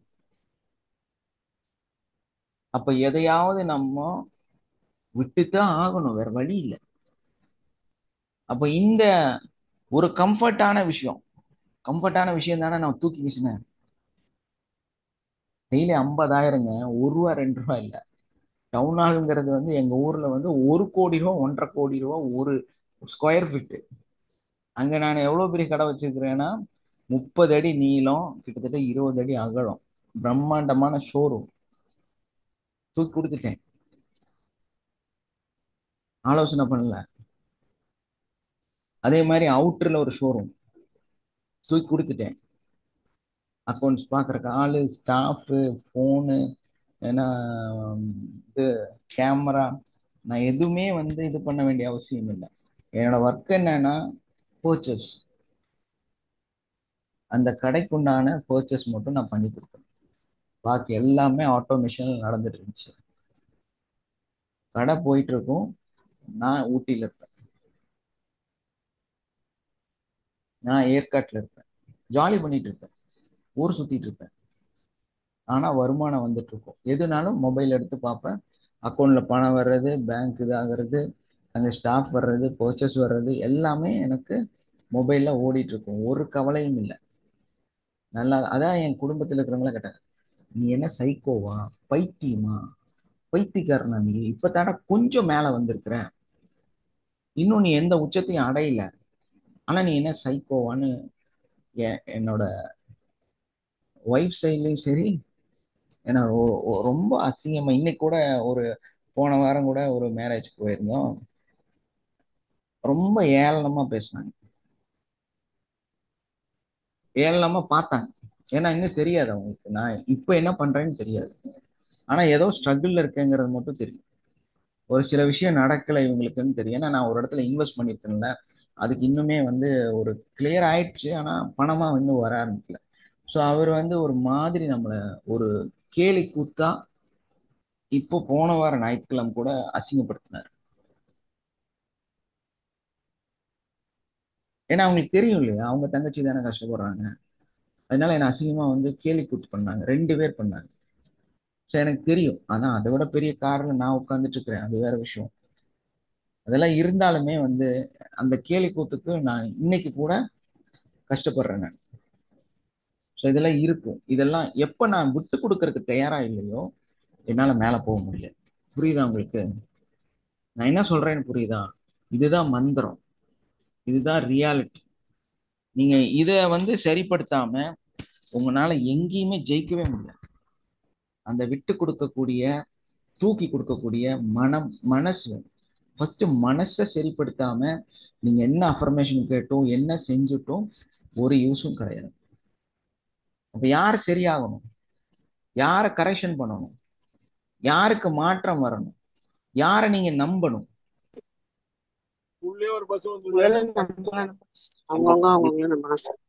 நம்மளதான் நம்பணும்.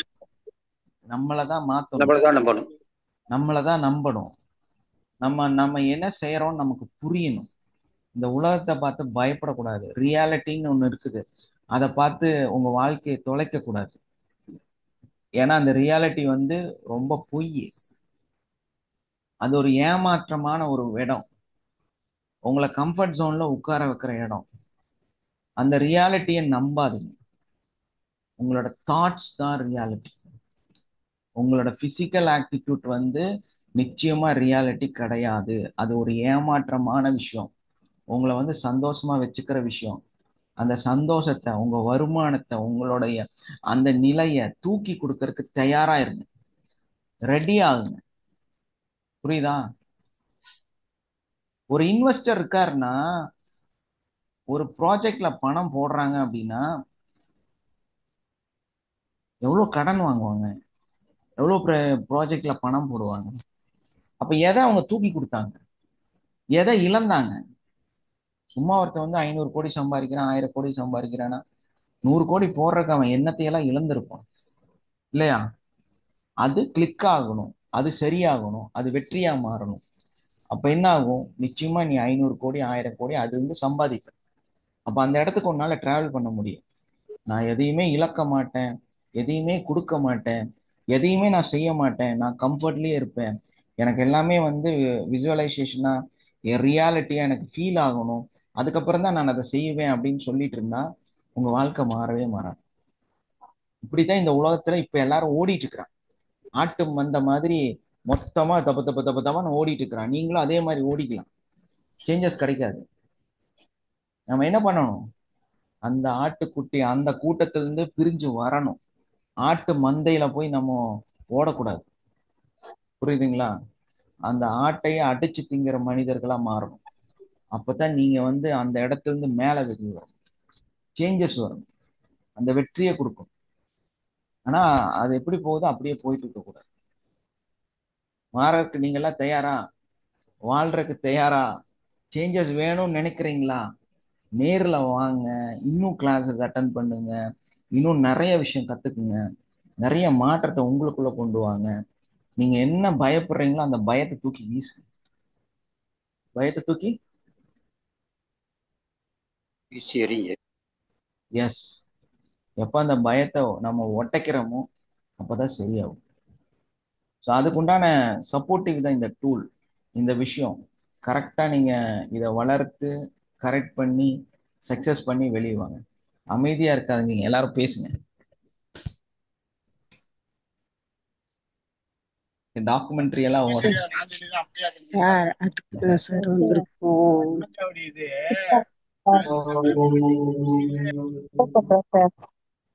எஸ்மா. ஓகே, இந்த கிளாஸும் நல்ல ஒரு படிப்பினைய மாற்றத்தை உங்களுக்கு கொடுத்துருக்கும்னு நினைக்கிறேன். நம்மளோட மே 3ஆம் தேதி விழுப்புரத்துல ஒரு ப்ரோக்ராம் வச்சிருக்கிறோம். அதுல வந்து ஏகദേശம் ஓரளவுக்கு எல்லாரும் ஃபில் ஆயிட்டாங்க. இன்னும் ஒரு 5 சீட்டு என்னமோ பாக்கி இருக்கு. ஸோ அதுவும் ஃபில் ஆகணும். நீங்க எல்லாரும் ஜாயின் ஆகணும். யார் ஜாயின் ஆகலையோ உடனடியா அந்த 5 பேர்த்து நீங்க யாருங்கிறத முடிவெடுங்க. இன்னொன்னு, இங்க வந்து ஒரு அவார்டு கொடுக்க போறோம்.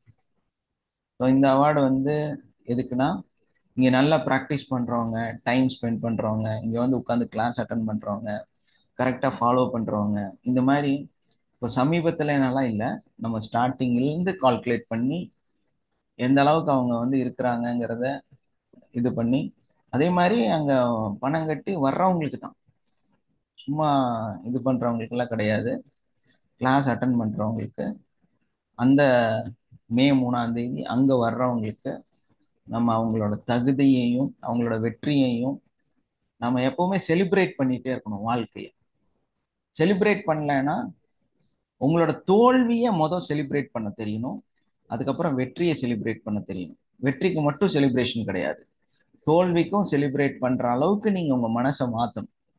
ஸோ அந்த வெற்றியை அந்த தோல்வியை எல்லாத்தையும் நம்ம கொண்டாடக்கூடியவங்களாக மாறணும். நம்மளோட வாழ்க்கையில ஒரு ஒரு இடத்தையும் நம்ம வந்து செலிப்ரேட் பண்ணிட்டே இருக்கணும், கொண்டாடிக்கிட்டே இருக்கணும். அந்த கொண்டாட்டம் தான் நம்மளுடைய மே 3 விழுப்புரம். ஸோ அந்த கொண்டாட்டத்துல நீங்க ஜாயின் பண்ணா உங்க லைஃப் சேஞ்ச் ஆகும். அங்க நீங்க 10 பேர்த்த கூப்பிட்டு வந்தீங்கன்னா உங்க லைஃப் சேஞ்ச் ஆகும். ஏன்னா உங்களை நீங்க கொண்டாட போறீங்க, உங்களை நீங்க மேல கொண்டு வரக்கான அடுத்த படிக்கட்டுக்கு கொண்டு போக போறீங்க. யாரெல்லாம் அங்க ஜாயின் பண்ணாம இருக்கிறீங்களோ, யார் ஜாயின் பண்ணணும்னு நினைக்கிறீங்களோ, இன்னைக்கே கால் பண்ணுங்க. ஏன்னா டைம் இல்லை, ஏகദേശம் முடிஞ்சிருச்சு. நான் சொன்னல இன்னொரு 5 சீட்டு தான் பாக்கி இருக்கு. இந்த 5 டிக்கெட் கூட சேல் ஆயிடுச்சுன்னா அப்புறம் அங்க இடம் இல்லை. ஸோ அது வரணும் அப்படின்னா, உங்க வாழ்க்கை மாறணும்னா இது அலட்சியம் தான், ஒரு சங்கடம் தான். எஸ்மா சார் எஸ்மா எஸ்மா சொல்லுங்க, கேக்குதுங்க கஸ்தூரி மேம். ஜேஜி சார் ஒரு 3 சீட்டு வேணுங்க சார். எக்ஸ்ட்ராங்களா? ஓகேம்மா. என்னோட டாட்டர் வராங்க சார், 2 பேரனுங்க வராங்க சார். 10 வயசு 11 12 வயசு பேரனுங்க 3 பேரு. இன்னைக்கு நான் பதிவு பண்ணிடுறேன் சார். ஓகேம்மா, தேங்க்யூங்க. Okay sir. ஏன்னா பாருங்க, இன்னும் 2 சீட்டு தான் இருக்கு. என்ன பண்ண போறீங்க? இன்னும் ஆலோசனை பண்ணிட்டே இருக்க போறீங்களா? இந்த 2 சீட்டு பேலன்ஸ். இந்த 2 சீட்ல இன்னும் ஆலோசனை பண்ணி தான், சார் எனக்கு ஒரு சீட் வேணும் சார். நஸ்ரத் வந்துட்டீங்களா ஸ்ரீலங்கால இருந்து? அப்படியாம்மா, சூப்பர். ஓகே ஓகே, இன்னும் ஒரு சீட்டு பேலன்ஸ். சார் என் நண்பர் ஒருத்தர் வரேன் இருக்காருங்க, வந்தா கூட்டிட்டு வந்துடுங்க சார். அது அது நீங்க அங்க வரும்போது கூப்பிட்டு வந்துடுங்க. கன்ஃபார்ம் பண்றவங்க இன்னைக்கு கன்ஃபார்ம் பண்ணியே ஆகணும். ஏன்னா நம்ம அதுக்கப்புறம் இல்லை, அப்போ நிக்க வேண்டிய சூழ்நிலை வரும், நம்மளால அடுத்த இது போட முடியாது. இன்னும் ஒரு சீட்டு தான் பாக்கி. அதையும் கன்ஃபார்ம் பண்ணிட்டீங்கன்னா கிளியர். அதுக்கப்புறம் நம்ம வந்து அதை க்ளோஸ் பண்ணிடுவோம். அப்புறம் வேற யாருக்கும் டிக்கெட் இல்லை. அதுக்கப்புறம் நம்ம கொடுக்கக்கூடியது வந்து யாருக்கு இந்த அவார்டு போக போகுது அப்படின்னா, உண்மையிலேயே டெடிகேட்டட் பர்சன்ஸ்க்கு தான் நான் கொடுக்குறேன். அதுல எந்த மாற்றம் இல்லை. எனக்கு கொடுக்கலன்னு யாரும் சங்கடப்படாதீங்க. ஏன்னா உங்ககிட்ட சம் ப்ராப்ளம் இருக்கு, உங்ககிட்ட ஏதோ ஒரு மிஸ்ஸிங் இருக்கு, அதனாலதான் உங்களுக்கு கொடுக்கல. அதை மட்டும் ஃபீல் பண்ணுங்க. அப்புறம் அதுக்கு என்ன நான் செய்யணுங்கிறத சிந்திங்க. அதுக்கு நான் எப்படி வளர்றதுன்னு ஆலோசனை பண்ணுங்க. எங்க எனக்குள்ள டிஃபால்ட் இருக்குங்கிறத நீங்க சிந்திக்கணும். ஏன்னா இந்த ஒரு 9 பேர் 10 பேர்த்துக்கு நான் கொடுக்க போறேன் அப்படின்னா, உண்மையிலேயே அந்த டெடிகேஷன் வந்து அவங்களுக்குள்ள வச்சிருக்கிறாங்க, சாதிச்சிருக்கிறாங்க, மேல வந்திருக்கிறாங்க. அந்த உண்மை வந்து நம்ம கிளியர் பண்ணி தேர்ந்தெடுத்து தான் கொடுக்க போறோம். யாருக்கோ எல்லாம் கொடுக்கல. புரியுதுங்களா? அடுத்த ப்ரோக்ராம் நடத்தும் போதுதான் அந்த இதுலயும் அந்த டெடிகேட்டடான பர்சன்ஸ்க்கு தான் நம்ம கொடுக்க போறோம். அந்த வெற்றியை கரெக்டா ஃபோக்கஸ் பண்ணி ப்ராக்டிஸ் பண்ணி சக்சஸ் பண்ண நபர்களுக்கு தான் கொடுக்க போறோம். அது யாருங்கிறது நாம நாமினி நேம் வந்து நம்மளோட குரூப்ல போட்டோம், யாருக்கெல்லாம் கொடுக்க போறோம் அப்படிங்கிறது. ஸோ உண்மையிலேயே அவங்க எல்லாம் டெடிகேட்டட் பர்சன்ஸ் தான். என் பேர் அதுல வரல அப்படின்னு சங்கடப்படாதீங்க. உங்ககிட்ட ஏதோ ப்ராப்ளம் இருக்குங்கிறத கரெக்ஷன் பண்றதுக்கு முயற்சி பண்ணுங்க. என்ன பண்ணணும்? உங்களுக்குள்ளார உங்களோட வளர்ச்சியை நீங்களே கம்மி பண்ணி வச்சிருக்கீங்க அப்படிங்கிறத மட்டும் ஃபீல் பண்ணுங்க. அதுக்கு நான் என்ன பண்ண முடியும்? சார்ட்ட என்ன கேட்கலாம், நம்மளோட கோர்ஸ் கவுன்சில்கிட்ட என்ன கேட்கலாம், நம்மளை வளர்த்துறக்கு நம்ம போய் என்னத்தை கத்துக்கலாம் அப்படிங்கிறத நீங்க கரெக்ஷன் பண்ணுங்க. அடுத்த இடத்துக்கு வாங்க. Okay sir. எஸ்மா, தேங்க்யூ சார். தேங்க்யூ. நம்மள வளர்த்துக்கிறது அப்படின்னு சொல்லிட்டு பாக்குறேன் சார். மேலும் உங்க கூட டிராவல் பண்றோம் சார். Thank you sir. கண்டிப்பா கண்டிப்பா எல்லாருமே நம்மளோட டிராவல் பண்ணணுங்கிறதா என்னோட ஆசை. ஏன்னா நான் எல்லாம் சொல்லி கொடுத்துட்டு தான் இருக்கேன். அதனால வந்து கால் பண்ணுங்க, உங்க பிரச்சனையை சொல்லுங்க. பிரச்சனைக்கு நீங்க தான் தீர்வு தேடணும் தவிர என்கிட்ட செய்ய சொல்லக்கூடாது. மெயினான விஷயம் அதுதான். எப்ப பார்த்தாலும் கூப்பிட்டுட்டு எனக்கு இந்த பிரச்சனை இருக்கு எனக்கு பண்ணுங்க அப்படின்னு எல்லாம் சொல்லக்கூடாது. நீங்க அதை பண்ணி உங்களை கிளியர் பண்ணி எடுக்கணும், அதுதான் முக்கியம். புரியுதா? எஸ்மா. வினோதினி மைக் ஆன் பண்ணுங்க. Hello sir. எஸ்மா. சார் ஜியோஜி. எஸ்மா. கேக்குதுங்கம்மா. அப்சானா. சார் ஆமா சார். உங்க வாய்ஸ் பிரேக் ஆயிட்டே இருக்கு. இப்ப கேக்குதா சார்? சொல்லுங்கம்மா, சொல்லுங்க. லாஸ்ட் மந்த் வந்து ஒரு நான் பண்றது எல்லாமே ஈவில் சம்பந்தப்பட்டதான் சார் பண்ணிட்டு இருக்கேன். அதனால லாஸ்ட் மந்த் என்ன பண்றேன் அப்படின்னா, டைம் டிராவல் பண்ணேன் சார். ஆ, கொஞ்சம் வாய்ஸ் கிளியர் பண்ணி பேசுனீங்கன்னா நல்லா இருக்கும். இல்லைன்னா அந்த இயர்போனை எடுத்துட்டு பேசினா கூட நல்லா இருக்கும். ஸோ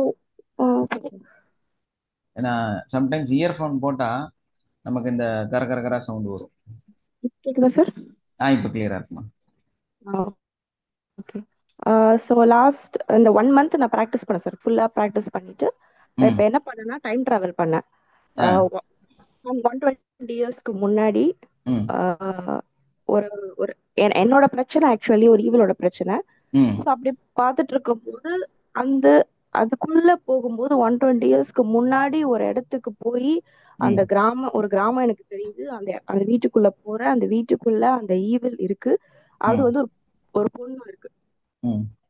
அத பாக்குறேன். அங்க என்னென்ன நடக்குதோ எல்லா சீனையும் பாக்குறேன். பார்த்துட்டு வெளியே வரும்போது எனக்கு தெரிஞ்சது நான் உண்மையிலே டைம் டிராவல் பண்ணிருக்கேன் அப்படின்னு. அது எனக்கு ஒரு பெரிய ஆச்சரியமா இருந்துச்சு. அது வந்து அந்த மாதிரி இது வரைக்கும் நடந்ததே கிடையாது. ரொம்ப ஆச்சரியமா ஒரு பெரிய விஷயம். எப்படின்னா அது ஒரு கதை சொல்லுது. அந்த ஈவில் வந்து ஒரு கதை சொல்லுது. நான் இப்படிதான் இந்த உலகத்துக்கு இந்த பர்சனுக்குள்ள நான் வந்தேன் அப்படின்னு சொல்லிட்டு அது என்ன ஒரு உலகத்துக்கு கூட்டிட்டு போயிட்டு அதோட ஸ்டோரியை காட்டிட்டு அதுக்கப்புறம் அப்படியே வெளியே வந்துட்டேன்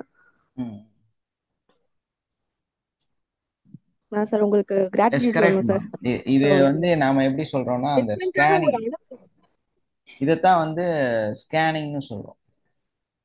இதுதான் வந்து நீங்க தேர்ச்சியான ஸ்கேன் பண்ணக்கூடிய ஒரு ஆள்.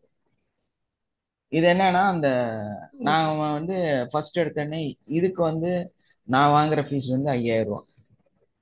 இந்த இவங்க சொன்னாங்கல்ல, இந்த உங்க வாழ்க்கைக்குள்ளார நான் டிராவல் பண்ணி உங்க பிரச்சனையை எடுத்து சொல்றதுக்கு 5000 ரூபா ஃபீஸ் வாங்குறேன். இந்த ஃபீஸ் வாங்குறது எதுக்குன்னா இந்த மாதிரி ஒரு கதையை வந்து உங்க வாழ்க்கையில இருக்குங்கிறத 1400 வருஷத்துக்கு முன்னாடி ஒருத்தங்க ஒரு ஃபேமிலியில ஒரு பிரச்சனை நடந்திருக்கு. என்னன்னா அந்த குமஸ்தாவா கணக்கு எழுதுறவங்களா இருந்திருக்கிறாங்க. அந்த கணக்கு எழுதின அந்த நபரு திருட்டு கணக்கோ ஏதோ சம்திங் தப்பு பண்ணியிருக்காங்க. இன்னைக்கு அந்த ஃபேமிலியில எல்லாத்துக்குமே கண்ணுல பிரச்சனை. எத்தனை வருஷமா? தலைமுறையா ஒரே மாதிரியான கண்ணுல ப்ராப்ளம். கண்ணுல திரும்ப திரும்ப அவங்களுக்கு ஒரு நோய் வந்துகிட்டே இருக்குது. ஒரு பர்டிகுலர் நாளுக்கு அப்புறம் கண் தெரியாம போயிருக்கு. இது கண்டினியூவா நடந்துட்டே இருக்கு. இப்ப நம்ம எங்க கரெக்ஷன் பண்ணோம்னா 1400 வருஷத்துக்கு முன்னாடி நடந்த அந்த பிரச்சனையை சால்வ் பண்ணணும். அப்ப அவங்க வந்து என்கிட்ட கேட்டாங்க. நான் வந்து டீட்டெயிலா சொல்லிட்டேன். ஏங்க இந்த மாதிரி ப்ராப்ளம் இருக்குது. இனி 1400 வருஷத்துக்கு முன்னாடி போய் அங்க என்ன நடந்ததோ அதை கரெக்ஷன் பண்ணிட்டு தான் உங்களோட இன்னைக்கு இருக்கிற பிரசன்ட் பிரச்சனையை சரிப்படுத்த முடியும் அப்படின்னு நான் டிக்ளரா சொல்லிட்டேன். டிக்ளரேஷன் கொடுத்துட்டேன். ஆனா அத வந்து அவங்க செய்யல. அவங்க அதை செய்யல. அதுக்கு பதிலா வந்து என்கிட்ட ஒரு மெடிசன் கொடுங்க சார்ன்னு கேட்டாங்க. எனக்கு மெடிசன் தெரிஞ்சனால மெடிசன் கொடுத்தேன். ஆனா அந்த மெடிசன்லாம் பெருசா வேலை செய்யாதுங்கிறது எனக்கு தெரியும். மெடிசன் வேலை செய்யணும்னா நான் ஆயுர்வேதாவை கத்துக்கிட்டனால சொல்றேன். நாங்க என்ன பண்ணுவோம்னா ஃபர்ஸ்ட் சோழி போட்டு பார்ப்போம். சோழி போட்டு பார்த்து அதுல வந்து மிஸ்டேக்ஸ் இருந்துச்சுன்னா அதை கரெக்ஷன் பண்றதுக்கு என்ன வழிகள் இருக்குதோ அதையெல்லாம் செஞ்சு ஃபர்ஸ்ட் அதை கரெக்ஷன் பண்ணுவோம். அதுக்கப்புறம் தான் மருந்து கொடுக்கும். ஏன்னா நான் படிச்சது யார்கிட்ட? நான் எங்க படிச்சேன்? டைரக்டா கிருஷ்ணகுமார்கிட்ட வந்து நான் படிச்சிருக்கிறேன். அவரு தான் ஏவிபியோட ஓனர். அப்போ அந்த கிருஷ்ணமூர்த்தி அவர்கிட்ட வந்து டைரக்டா படிச்சாங்க. ஸோ அவரோட அந்த எக்ஸ்பீரியன்ஸ் ஃபீல் எல்லாம் எனக்கு தெரியும். ஸோ அந்த இடம் என்னன்னா நாங்க என்ன பண்ணுவோம்னா அவங்களுக்குள்ள இருக்கக்கூடிய அந்த பிரச்சனைய சால்வ் பண்ணுவோம். அதுக்கப்புறம் தான் நாடி பார்த்து மருந்து கொடுக்கறது. அதுக்கப்புறம் தான் ட்ரீட்மெண்ட். ஸோ இதே தான் நம்ம இங்கே இருக்குது. 1400 வருஷத்துக்கு முன்னாடி நடந்த அந்த நிகழ்வை என்னால நேரடியா பார்க்க முடியுது. அதுதான் அப்சனா பார்த்துருக்குறாங்க. இதுதான் ஸ்கேனிங் மெத்தட்னு சொல்றது. நீங்க எல்லாம் டெவலப் ஆகணும், இதுக்குள்ள வரணும்னா நீங்க சும்மா உட்காந்துட்டு இருந்தா ஒன்றும் நடக்காது. இது வேற லைஃப், இது வேற விஷயம். புரியுதா உங்களுக்கு? இதுக்கு தான் ஏடிசிக்கு வாங்க, இந்த கிளாஸ் அட்டன் பண்ணுங்க. இதுல நிறைய சீக்ரெட்ஸ் வந்து பேசப்படும். இந்த சீக்ரெட்ஸை வந்து நீங்க கத்துக்குங்கன்னு சொல்றேன். புரியுதா? சார் வாழ்க வளமுடன். வாழ்க வளமுடன். சார் இப்ப எங்க சாருக்கு வந்து கிளியர் பண்ணும்போது நீங்க சொன்னீங்க இல்லைங்களா, அவருக்கு வந்து எஸ்மா. நிறைய சாபம் இருக்கு அப்படின்னு சொன்னீங்க இல்லைங்களா. ஆமா, கண்டிப்பா. ஒரு பெண் தெய்வம் வந்து சாபம், பெண் தெய்வத்தோட சாபம் இருக்கு, பிளஸ் அவங்க ஃபேமிலிலே ஒரு ப்ராப்ளம், ஒரு இது இருக்குன்னு சொன்னீங்க இல்லைங்களா. ஆமா ஆமா. நான் ஒரு நாள் எனக்கு டேப்பிங் பண்ணும்போது ஒரு தெய்வம் வந்தது வீட்டாண்ட நின்னதுன்னு சொன்னேன் இல்லைங்களா சார் ஆமா உங்ககிட்ட. ஆமா. அப்பதான் சார் யோசிச்சேன், நீங்க அது எதுக்காக வந்தது அப்படின்றத யோசிச்சேன் சார். சரி, அது அந்த தெய்வம் வந்து வாசப்படியில நின்னுட்டு இருந்துச்சு சார், கேட் அளவுக்கு ஹைட்ல அங்கே நின்னுட்டு இருந்துச்சு சார். நீங்க சொன்னதை வச்சு அப்புறமா நான் யோசிச்சேன் சார், அதை பத்தி உங்ககிட்ட பேசணும் கூட நினைச்சேன். அப்புறமா தான் சரி, இத மைண்ட்ல வச்சுதான் நமக்கு அந்த பெண் தெய்வம் காட்டியிருக்கு போல இருக்கு, இதனால நம்ம உடல் ஆரோக்கியமும் கெடுது, அவருக்கும் அதனால வந்திருக்கு அப்படின்றத யோசிச்சு இப்போ அதுக்கு நான் வந்து ஃபர்கிவ் பண்ணி கொடுத்துட்டு இருக்கேன் சார். கண்டிப்பாமா. அப்புறம் ஃபேமிலிலேயே இருக்குன்னு சொன்னீங்க இல்லைங்களா, அவங்க அப்பா அம்மா தலைமுறையாவே இருக்குன்னு சொன்னீங்க இல்லைங்களா, அதுக்கு சேர்த்து இப்போ டேப்பிங் கொடுத்துட்டு இருக்கேன் சார். பட் கொஞ்சம் சேஞ்சஸ் வருதுங்க சார் அதுலயும். அதத்தான் சொல்றோம். எங்க காலங்காலமா மருத்துவத்துல என்னன்னு தெரியாம இருந்ததுங்க சார். அப்புறம் நானாவே யோசிச்ச பிறகுதான் சார் சொன்னதுக்குதான் அந்த தெய்வம் நம்ம வீட்டாண்ட வந்து வாசல்ல நின்று இருக்கு அப்படின்னு நான் எனக்கு ஃபீல் ஆச்சுங்க சார். டேப்லெட் கொடுக்கதான் சார் அது ஃபீல் ஆகுது. அது எல்லாமே கிளியர் ஆகணும்னா காலங்காலமா இதெல்லாம் வந்து இருக்கு. அதத்தான் நம்ம வந்து ஃபாரினர்ஸ்ல இருந்து கத்துட்டு இன்னைக்கு வந்து உங்களுக்கு நாம சொல்லிட்டு இருக்கிறோம். ஸோ இந்த டிராவலிங் அவங்க சொன்னாங்கல்ல, இந்த மாதிரி நான் வந்து டிராவல் பண்ணேன், நம்ம பல டிராவல் பண்ணியாச்சு. இப்போ ஒருத்தர் ஒரு கேஸ்னு வந்தாலே நம்ம இத்தனை வருஷத்துக்கு முன்னாடி உங்க ஃபேமிலியில இந்த ப்ராப்ளம் அப்படின்னு நம்ம டீட்டெயில் பண்ணி சொல்லிடுவோம். நீங்க அதை கரெக்ஷன் பண்ணாம உங்க வாழ்க்கை மாறாது. அந்த இடத்துல இருக்கக்கூடிய அந்த சாபத்தை, அந்த பிரச்சனைய கரெக்ஷன் பண்ணாம இன்னைக்கு இருக்கக்கூடிய இந்த பிரச்சனை வந்து கிளியர் ஆகாது. ஸோ அது எங்கேயோ ஏதோ ஒரு இடத்துல ஒரு பிளாக் ஆயிட்டே தான் இருக்கு.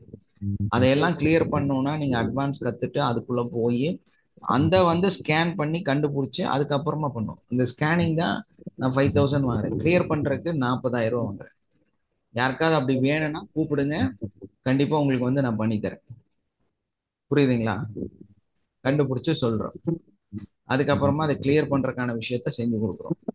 இதெல்லாம் கன்ஃபார்மா எல்லாத்துக்கும் நடந்துட்டு இருக்கு. நிறைய பேத்துக்கு நம்ம கிளியர் பண்ணி கொடுத்துருக்குறோம். அவங்க வாழ்க்கை இப்ப சேஞ்சஸ்குள்ளார போயிட்டு இருக்குது. ஸோ இதையும் நம்ம வந்து செஞ்சுட்டு தான் இருக்கிறோம்.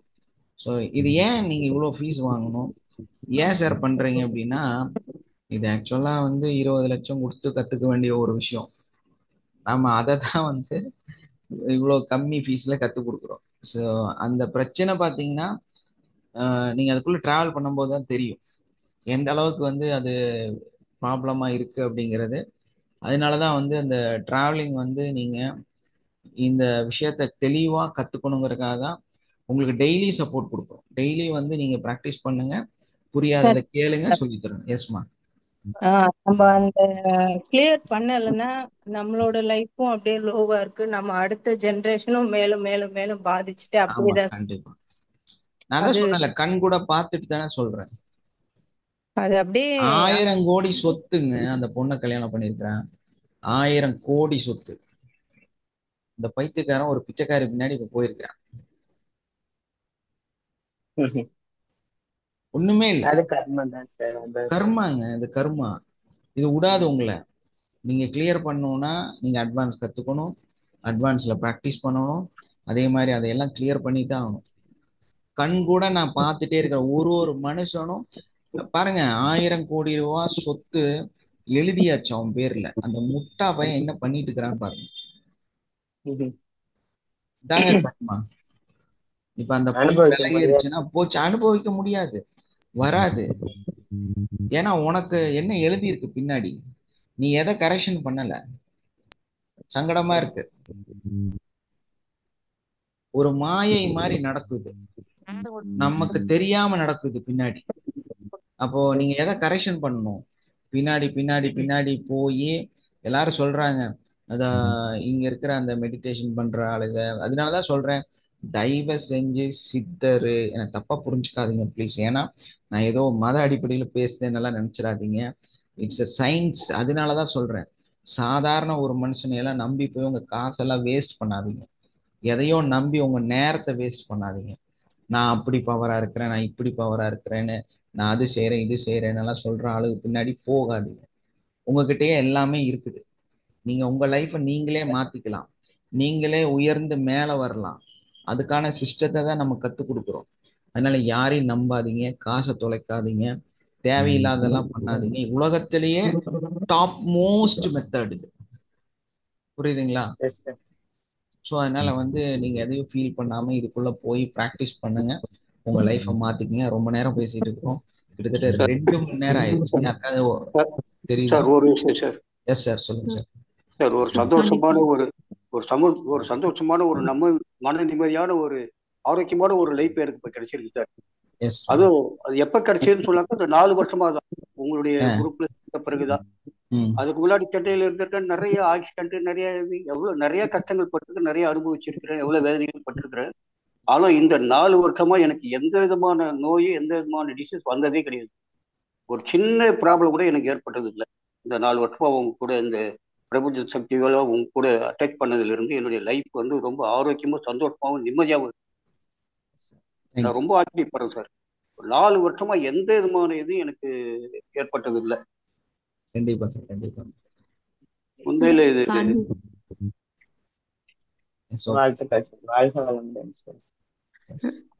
சாந்தி சமாதானம் நம் அனைவருக்கும் உண்டாகட்டும்.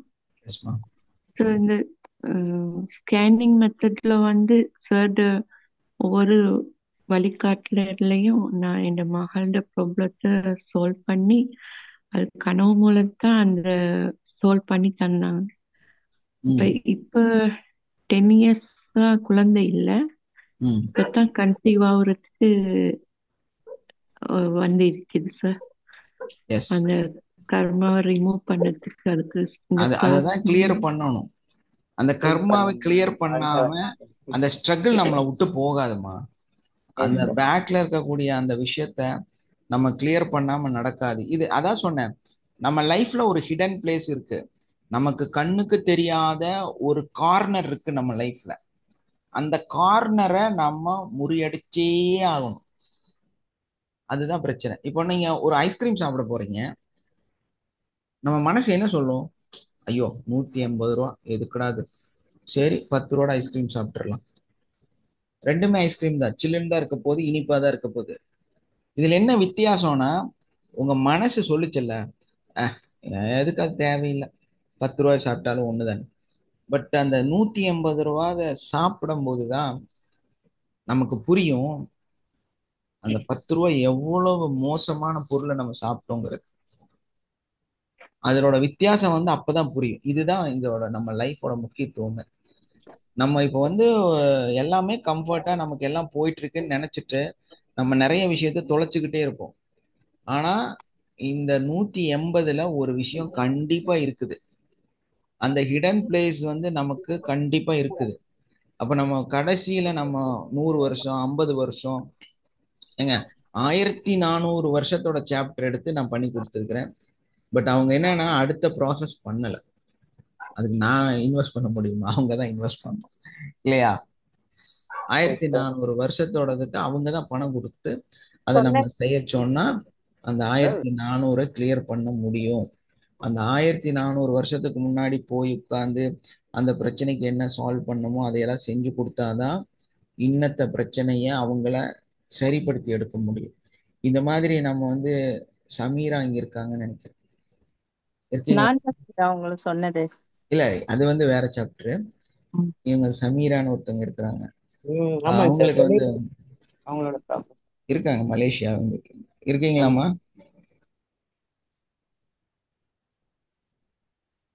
ஸோ காலையில கிளாஸ்ல இருந்தாங்க இப்போ கொஞ்சம் முன்னாடி. ஸோ அவங்க மலேசியா வந்து, ஸோ அவங்களுக்கு வந்து 100 வருஷத்துக்கு முன்னாடி இருக்கிற ஒரு பிரச்சனையை நான் சால்வ் பண்ணி கொடுத்தேன். இல்லைங்க சார், அவங்க இல்லை, நான் 100 வருஷத்துக்கு முன்னாடி அவங்க ஃபேமிலியில நடந்த ஒரு ப்ராப்ளத்தை நம்ம சால்வ் பண்ணோம். அதுல அவங்க லைஃப்ல நிறைய சேஞ்சஸ் கிடைச்சது, அவங்க நிறைய மாற்றத்தை சந்திச்சாங்க. ஸோ இந்த 100 வருஷத்துக்கு முன்னால நம்ம டிராவல் பண்ண என்ன அதிசயம்னு பார்த்தீங்கன்னா, நம்ம சொன்ன ஒரு சட்டி அங்க இருந்துச்சு. என்ன இருந்துச்சு? ஒரு சட்டிங்க, காணாம போன ஒரு சட்டி 100 வருஷத்துக்கு முன்னால வாங்கி யூஸ் பண்ணாம எடுத்து வச்ச சட்டிய, நான் இருக்கிறது இங்க கோயம்புத்தூர்ல, இல்லைன்னா கேரளால, அவங்க இருக்கிறது மலேசியால. சட்டி இருந்தது வந்து அவங்க இந்த திருநெல்வேலி இந்த ஏரியா, அவங்க அங்க. இது எப்படிங்க சாத்தியம்? ஆனா இத பண்ணி தான் கிளியர் பண்ணும். இத வச்சுதான் அன்னைக்கு வந்து அதை கண்டுபிடிச்சு சொன்னோம். சொல்லி அந்த ப்ராப்ளமும் சால்வ் ஆச்சு. இத வந்து அப்புறம் நாச்சியார் அம்மா மலேசியாவில இருந்து இன்னொருத்தர் நான் சொல்லி அவங்களுக்கு கூட நீங்க அவங்க கரெக்டா நீங்க சொன்னதெல்லாம் அந்த பிளேஸ்ல அந்த இடத்துல இருந்ததா சொன்னாங்க சார் எங்களுக்கு. அவங்களுக்கு கூட நிறைய இது பண்ணிவிட்டேன். அஸ்ஸலாமு அலைக்கும் சார். அஸ்லாம், சொல்லுங்க. கூப்பிட்டீங்களா சார்? ஆமா, திடீர்னு காணாம போயிட்டீங்க. இல்ல கால் வந்துச்சு அது. ஓ, கால் பண்ணிட்டாங்களா? ஓகே. அதான் அந்த 100 வருஷத்துக்கு முன்னாடி சட்டி பாத்தீங்கல்ல, அது கேக்குறேங்க. ஆமா, என்னோட லைஃப்ல ரொம்ப ரொம்ப மிராக்கிள் சார். நான் கூட அப்படி பேசலாம்னு நினைச்சேன், ஆனா சான்ஸ் கிடைக்கல.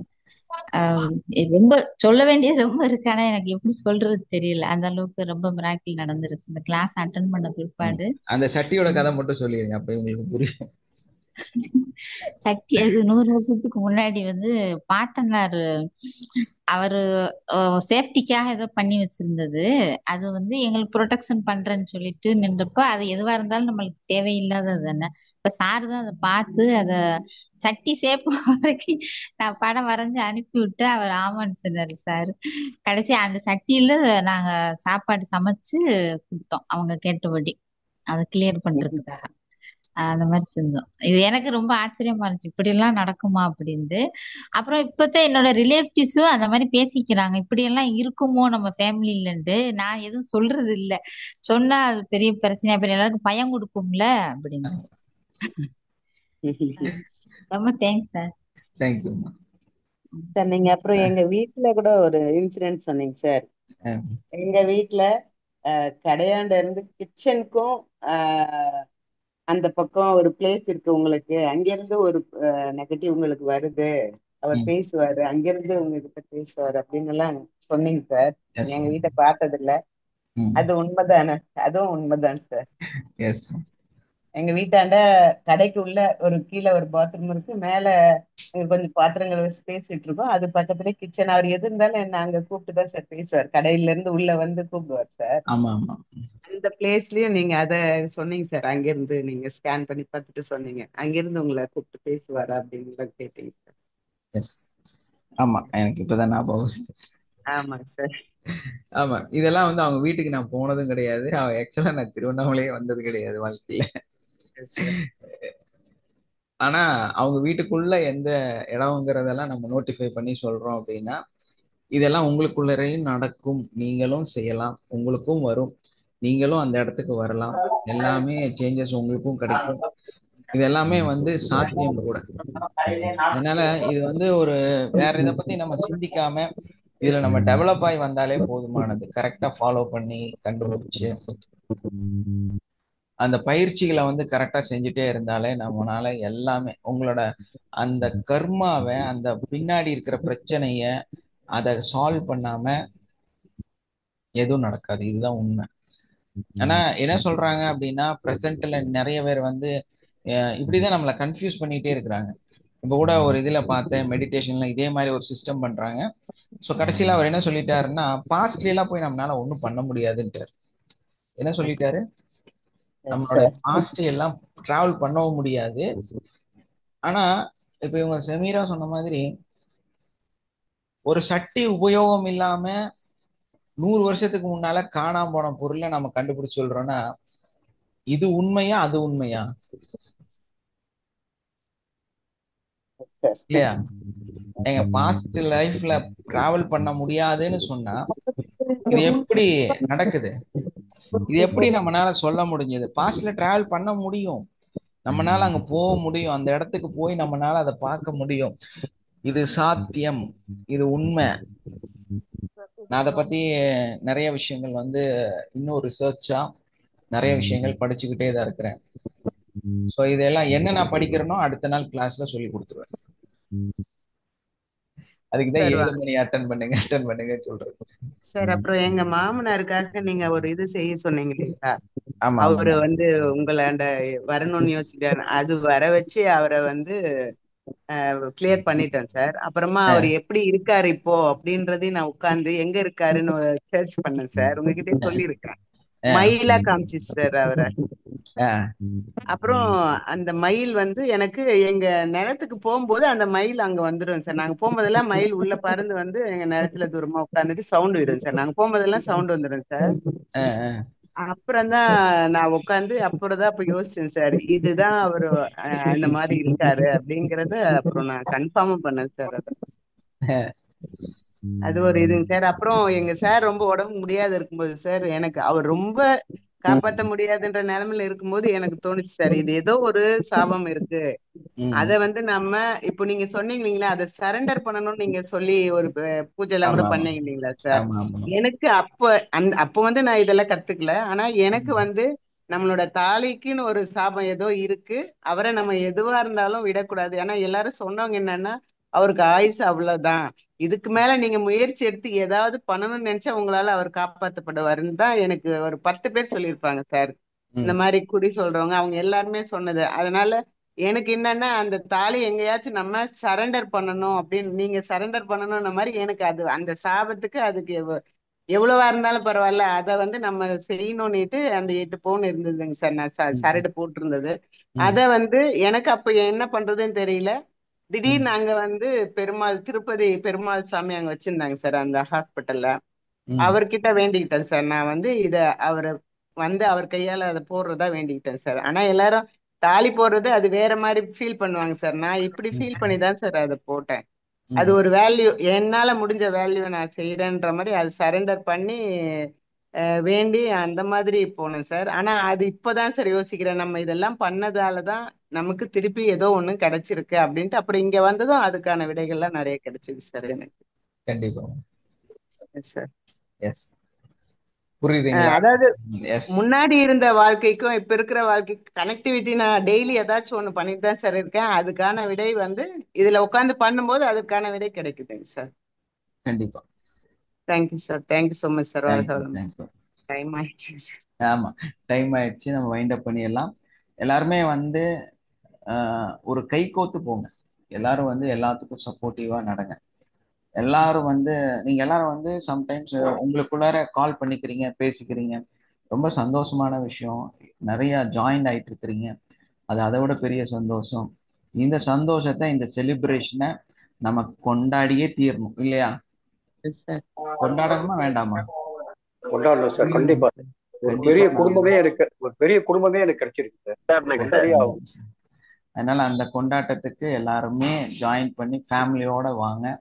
அங்க நம்ம வந்து உங்க ஃபேமிலியில இருக்கிறவங்களுக்கு இதை பத்திய ஒரு சின்ன அவேர்னஸ் தான் கொடுக்க போறோம். மெயின் அந்த கிளாஸோட கான்செப்ட் என்னன்னா, உங்க ஃபேமிலியில இருக்கிறவங்களுக்கு ஒரு அவேர்னஸ், அந்த தான் நான் ஃபோக்கஸ் பண்ணிட்டு இருக்கிறேன். அதுக்காக ப்ரிப்பேர் பண்ணிட்டு இருக்கிறேன். நிறைய வீடியோஸ் வந்து காமிக்க போறோம். நான் பேசுறதை விட அதுதான் அங்க நிறைய நடக்க போகுது. ஸோ அவங்க வந்து ஒரு ப்ராக்டிக்கலா ஃபீல் பண்ண வைக்க போறோம். ஸோ அந்த ஃபீலை, அந்த விஷயத்த அவங்கள பேசிக்கா சொல்லி கொடுத்து அவங்கள புரிய வச்சுட்டோம்னா அவங்க லைஃப்ல அவங்களுக்கு கிடைக்கக்கூடிய சின்ன சின்ன விஷயங்களை வச்சு கண்டிப்பா அவங்களும் இதை கத்துக்குவாங்க. உங்க கூட வர்றவங்க எல்லாம் அடுத்த பேட்ச்ல ஜாயின் பண்ணுவாங்க அப்படின்னு நான் முழுசா நம்புறேன். ஏன்னா அந்த சேஞ்சஸ் அவங்களையே மாத்தி அவங்க வாழ்க்கையை சேஞ்ச் பண்ணும். ஸோ அதனால எல்லாரும் அந்த இடத்துக்கு வரணும். உங்க ஃபேமிலியில இருக்கிறவங்கள புரிய வைக்கும். ஏன்னா நம்ம மட்டும் ப்ராக்டிஸ் பண்ணா பார்த்தாது, நம்ம கூட இருக்கிறவங்களும் கொஞ்சம் நமக்கு சப்போர்ட் கொடுக்கணும் இல்லையா? என்ன நீ இன்னைக்கு என்ன எனக்கு டேப் பண்ணலையான்னு கேட்கணும். கேக்குறாங்க சார். எஸ், கேக்குறாங்க. அதெல்லாம் உங்களுக்கு வரணும்னா அவங்க கண்ணை மூடிட்டு நடக்கிறவங்களே கண்ணை திறந்து பார்க்க வைக்கணும். அதுக்கு தான் இந்த கிளாஸ், அதுக்கு தான் நேர்ல வாங்கன்னு சொல்றது. ஸோ கொஞ்சம் மனசு இதை வந்து அப்படி அனுப்பிச்சு விடுங்க சார் எல்லாத்துக்கும். ரெக்கார்டிங் போட்டு அது இதுல போட்டுடலாம் சார், யூடியூப்ல போட்டுடலாம். Okay, thank you all, have a nice day, love you all. Wind up பண்ணிடலாம். யாரெல்லாம் இன்னும் ரெஜிஸ்ட்ரேஷன் பண்றேன்னு சொன்னவங்க, பண்ணணும்னு நினைக்கிறவங்க உடனடியா இன்னைக்கே அதை வந்து கம்ப்ளீட் பண்ணிடுங்க. Okay, thank you all, have a nice day, love you all.